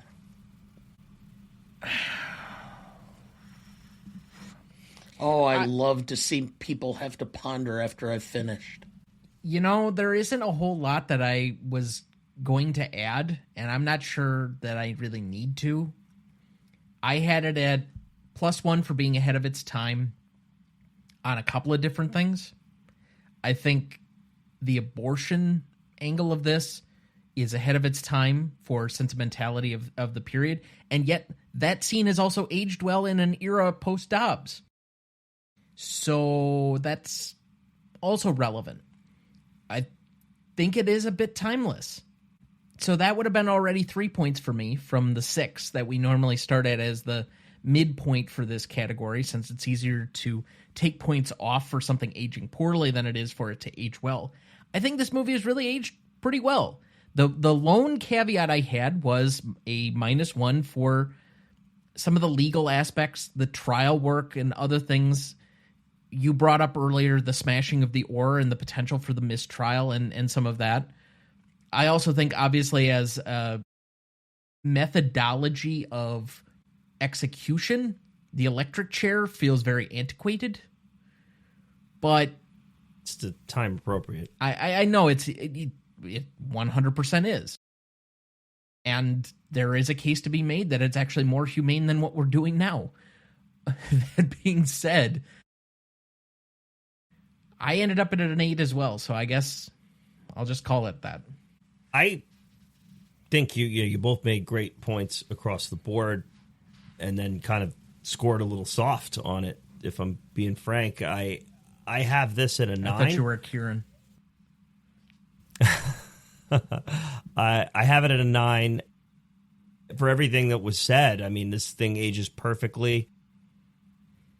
I dock it up. My docs were, there's just been so many courtroom dramas done so much better that it's hard to, and that ultimately, that section of the film is my biggest problem with the film. And I don't like, I think the second act is like perfect.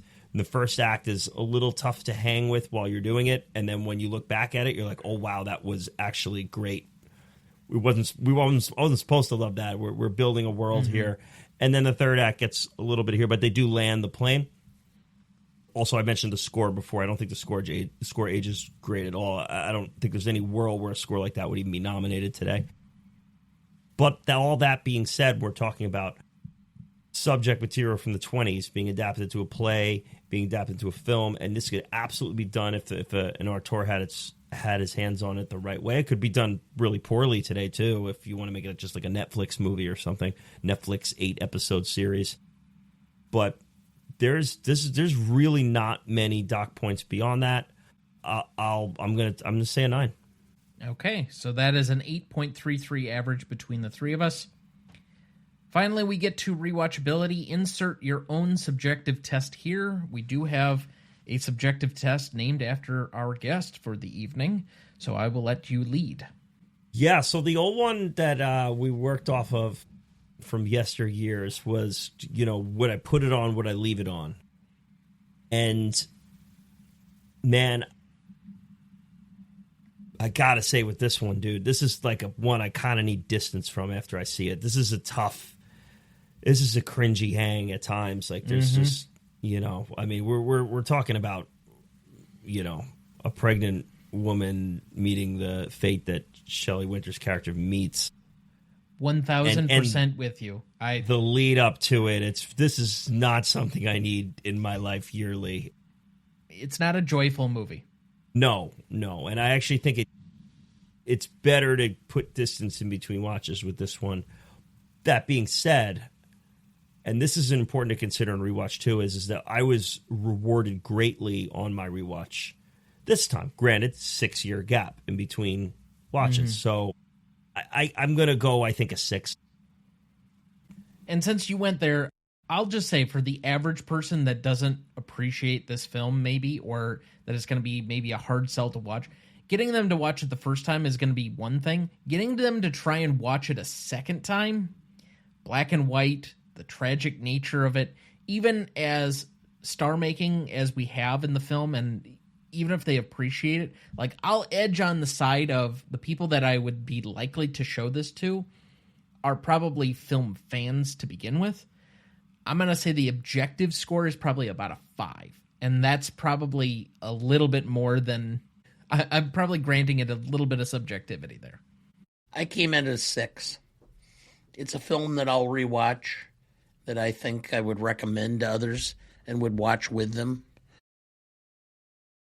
But I'm not going to go out of my way to put it on anytime in the next couple of years. Unless it's, somebody else says, oh yeah, I'd like to see that. So a lot of decimals here, but ultimately we land on a 5.67 average between the three of us. For audience score on this one, we had an 82% for Google users and a 84% for Rotten Tomato users, giving us an 8.3.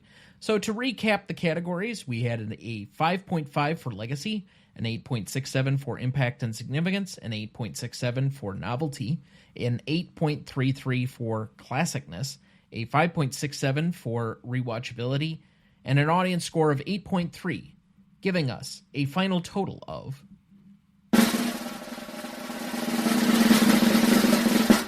45.14, and currently tying it on the list with Anatomy of a Murder and Up in the Air. Yes! 162 mark. Let's go! Okay. That is incredible. Tying it with Up in the Air, of course, myself and Pete Hill. I've been on with him so much that I feel like I could, like, when people call him like Bobby De Niro, I can do that to Peterson W. Hill. He's just Pete Hill to me. We were both on Up in the Air, and the fact that it tied that is incredible. I love that. One above it is Monty Python and the Holy Grail. One below it is Gaslight. It's not bad company. No, it's right in that middle zone right now. As always, if you have any additional commentary for us, you can write us at greatestaltimemoviepodcast@gmail.com. You can find us on any of our socials at GMotePodcast, or you can write us on our website, RonnieDuncanStudios.com/GMotePodcast. Let's move to the ultimate remaining questions that I think everybody's been itching to have on here. So I'm going to clear out some space. We're going to do some iso ball here and let Dana cook on the legal portions. All right. Well, let's start with from a defense standpoint, all right?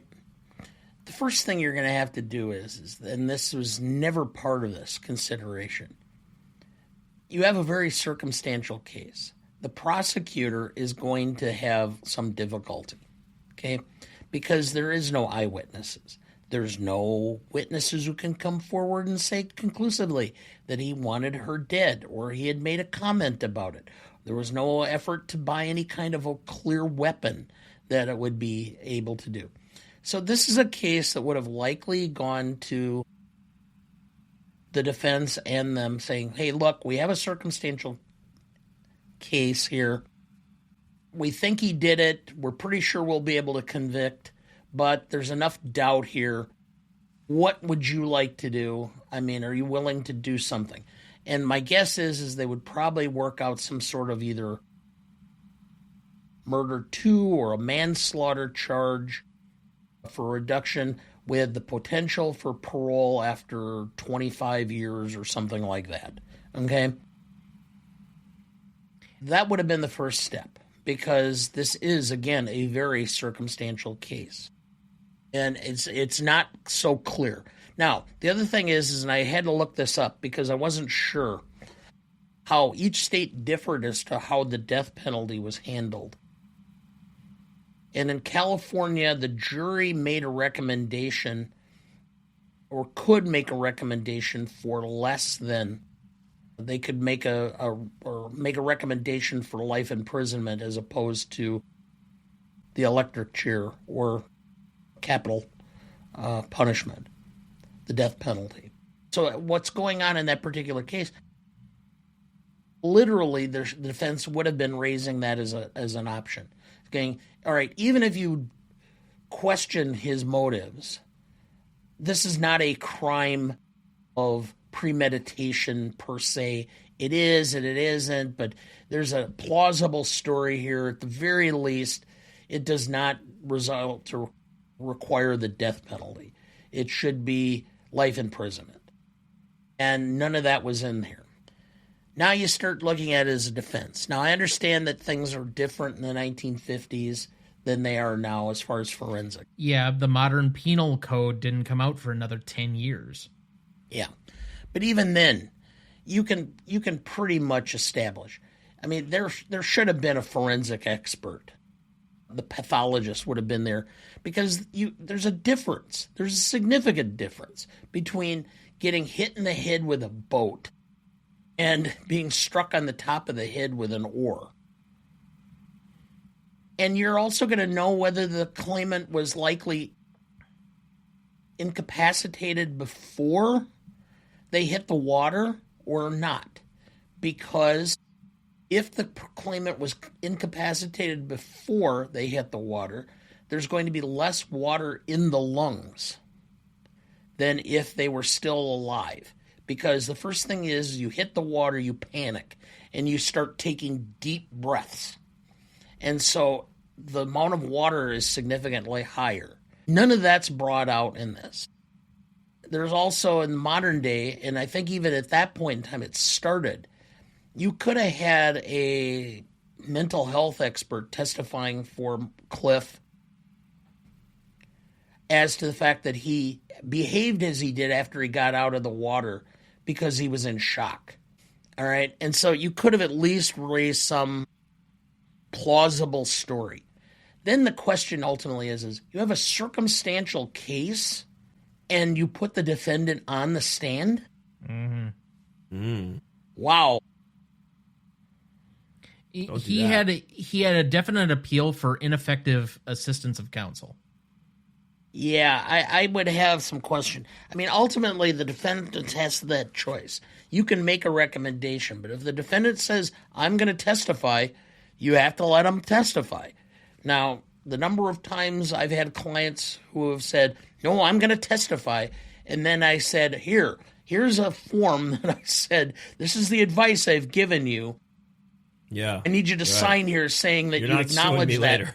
And so that you can't come back and go, hey, my lawyer railroaded me. I used to have that prepared and ready in my file in every trial because... Yeah. Dana, I have a question. How would the public nature of the case affect the likelihood of a settlement? So, like, this is clearly this is like a tabloid trial. Like, there we had like the public breaking the windows of the prison. Like, this is one that the public was invested in. Are public trials like that more likely or less likely to come up with some sort of settlement? Well, the first thing that would have happened is the minute that window is broken, there would be a motion for change of venue. Because you're going to assert immediately that there's no way that this guy can get a fair trial in that venue because the public's too outraged.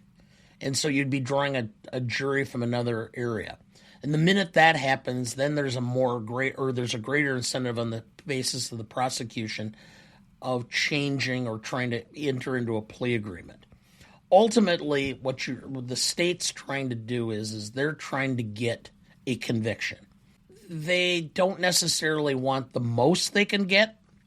They want the actual conviction because that gives them some credibility with the community. Hey, look, there were holes in the case. There were problems with some of the evidence, blah, blah, blah. But in the end of the day, I managed to get a conviction. We got our guy.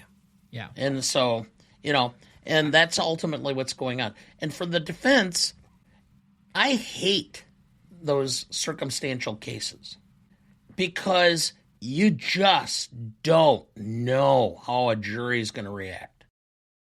And I'll be honest, one of the things I used to do is I would keep track of, because you get when you're doing voir dire, you're polling the jury, and you get to select, and you get peremptory challenges. You get to strike people, Right. as long as, for any reason at all, as long as it's not an illegal reason. You can't strike for gender or race or religion or whatever. But one of the things I used to do is if I had a circumstantial case or a case that I had some problems with, every person that was a manager, self-employed, served in the military as an officer, anything like that, I'd strike them, because I wanted to have 12 people who had no leadership going back into that jury room, floundering around trying to figure out who's going to take and do whatever and assess the evidence. You don't Because want I any figured- Henry Fondas floating around. Yeah, Right. because if I can figure out how to make that jury into 12 people who are so passive, nobody wants to take charge, I have a good shot at a hung jury. And the minute I get a hung jury, then I've got a great opportunity to negotiate a really good deal. Right. But also, if you have 12 passive people, it's less likely that they're going to serve capital punishment on a guy. Correct, because they're not going to know what to do. There's not going to be somebody. There's always the person who's the foreman of the jury is usually the most vocal and the one who's the most organized and comes in and almost takes over the jury. Yeah. All right? You can tell it. And I used to always sit there and I'd bet a beer with the prosecutor. Who's the foreman? Because we'd immediately start. And you could tell a lot of times how you're doing with cases. And that's the other thing that did not come out in this. You develop a reputation with the jury, and you develop a persona, okay? I always came across as kind of the happy-go-lucky, aw shucks, I'm just the little local lawyer that's representing this against the big state, blah, blah, blah, and tried to make a connection with jurors. And the number of times I would ask questions and then watch for the jury's reaction so that I could get one juror nodding with me during cross-examination. That would be the juror that I'm doing my closing argument to and looking straight in the eye on a lot of that, because that's the one I'm trying to convince to go back there and be the Henry Fonda. The number of times that happened, I mean, people don't realize how incredibly tiring and grueling a trial is, because you're thinking of the questions you're asking, you're listening to the testimony, you're watching the jury to see how they're reacting to it. You're trying to keep a close eye on your client, too, to make sure his body language is not something that's going to say, hey, I'm a prick. And at the same time, also thinking about potential objections. So you're thinking on 5 or 6 different planes at the same time. And so by the end of a day's trial, I was just exhausted. I could not imagine how some of these, like the OJ trial, where they're doing this for weeks, Months without, I mean, you would basically need 6 months of vacation to come back to some semblance of mental health, because you'd just be worn out. Here's where I'm going to make a slightly different case. Mind you, I don't have nearly the experience that he does, although I have the exact same criminal trial experience that he does over the last 20 years.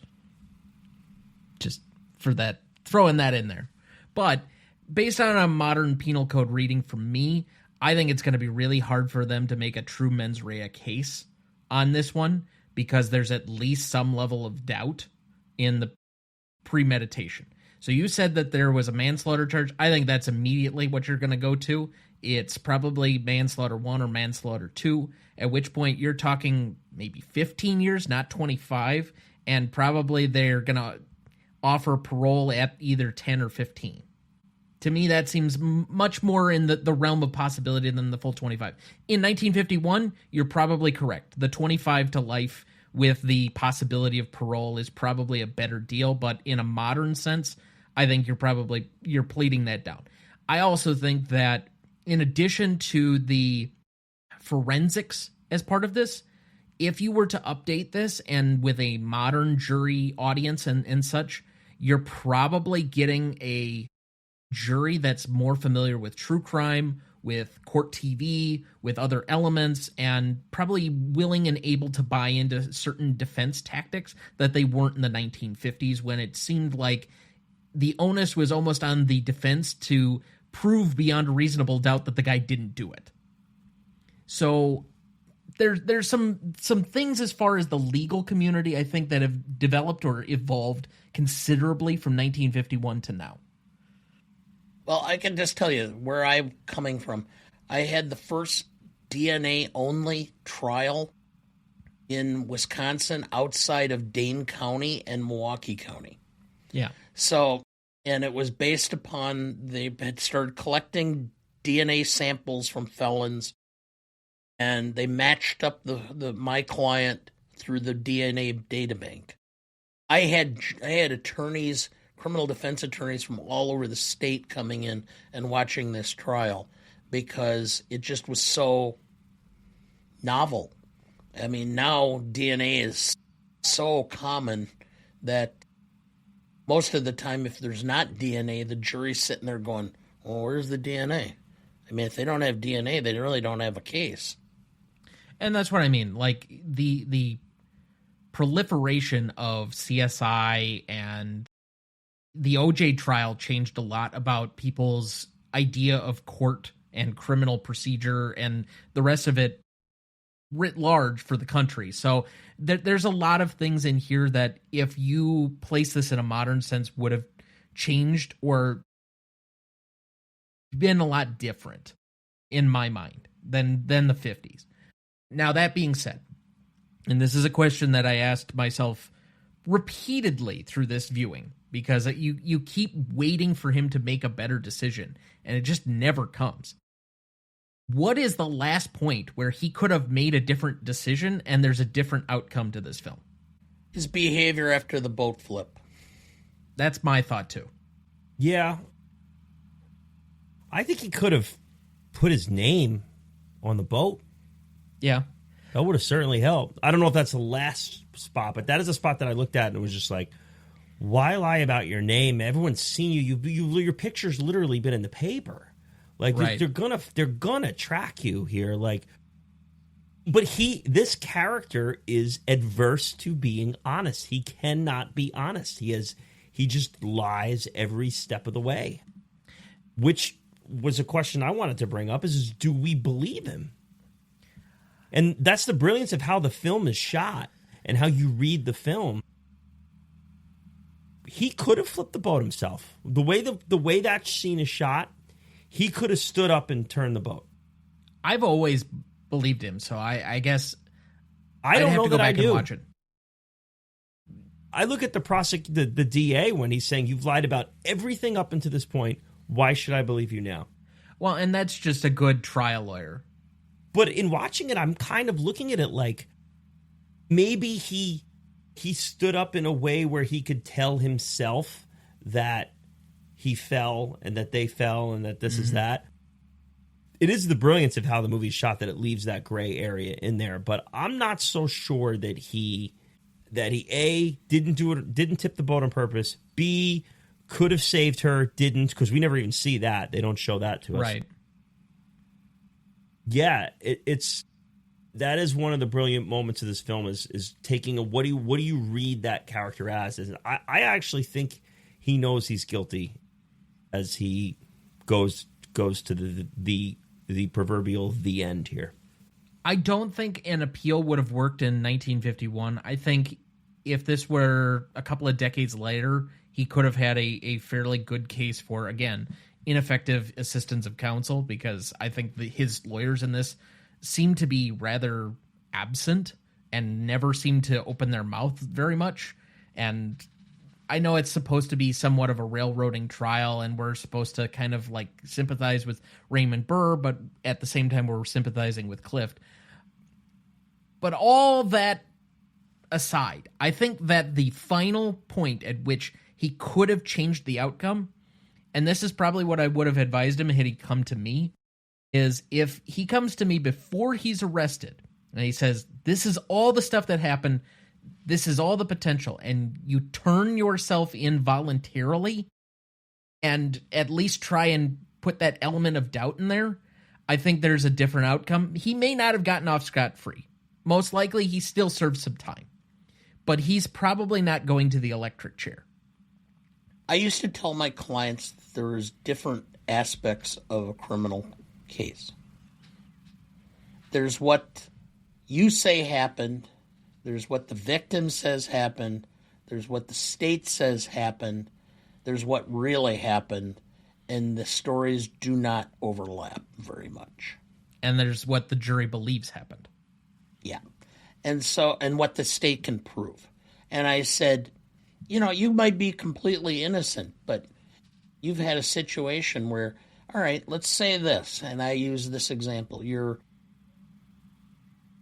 walking down the street and you're carrying a bag, and in the bag is a crowbar and a black ski mask, and the police stop you, and you fit the rough description of somebody.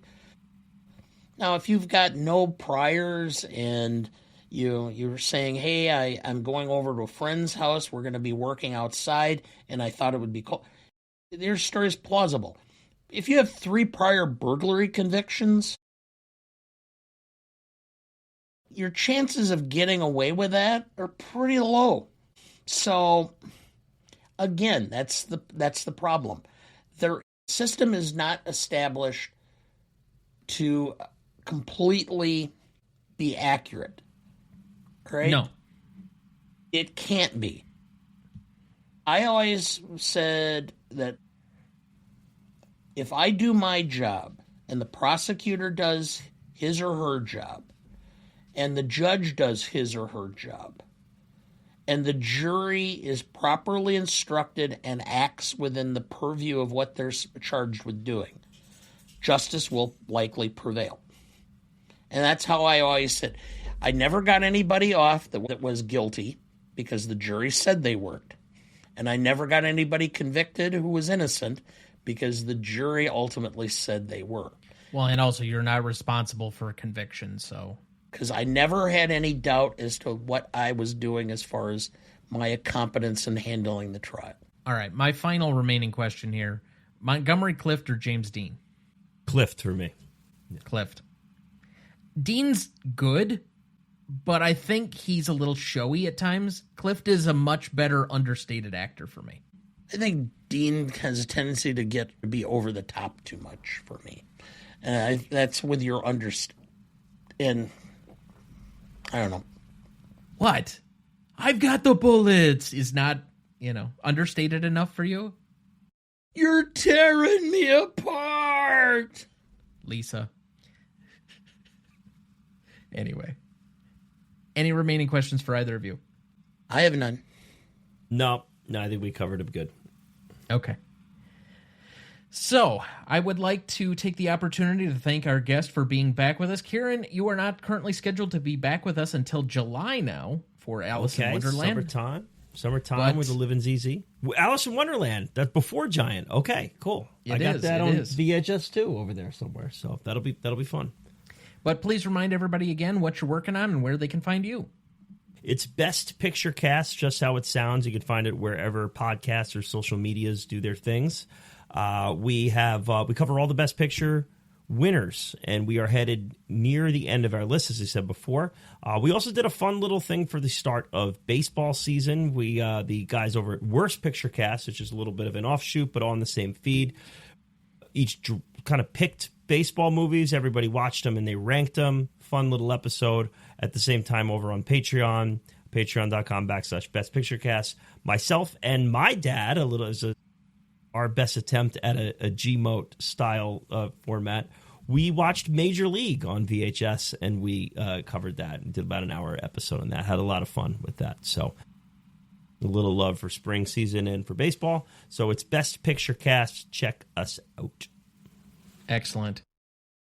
By the way, A film that I just had forgotten completely about, but I heard it talk about, Beat the Drum Slowly with De Niro and Michael Moriarty. Have never seen it. I've definitely heard of it. One I'd like to check out. That's a sports movie, right? Baseball film. It's a baseball movie. Okay, yeah. Yep. De Niro's the catcher, Moriarty's the pitcher, and I think De Niro ends up getting cancer. Damn. So it's kind of like the baseball version of Brian's song. Yeah, that's where my mind went immediately, but... So... Okay. Remaining thoughts for the week, Dad? I'm planning on my own personal project yet. I've got a list of ideas that I'm working on.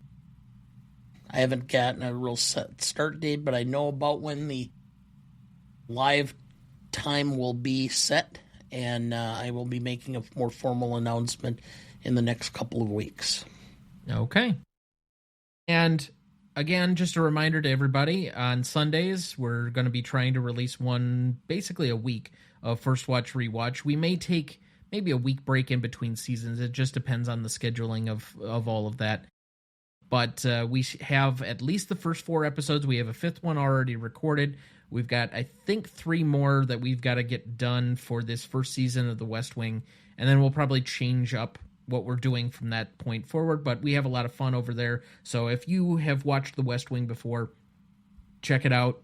I think, other than my liberal takes, will do you proud, I suppose. The other thing I'd like to just briefly mention, we suggested a film at the end of last week's episode called Do Us Part.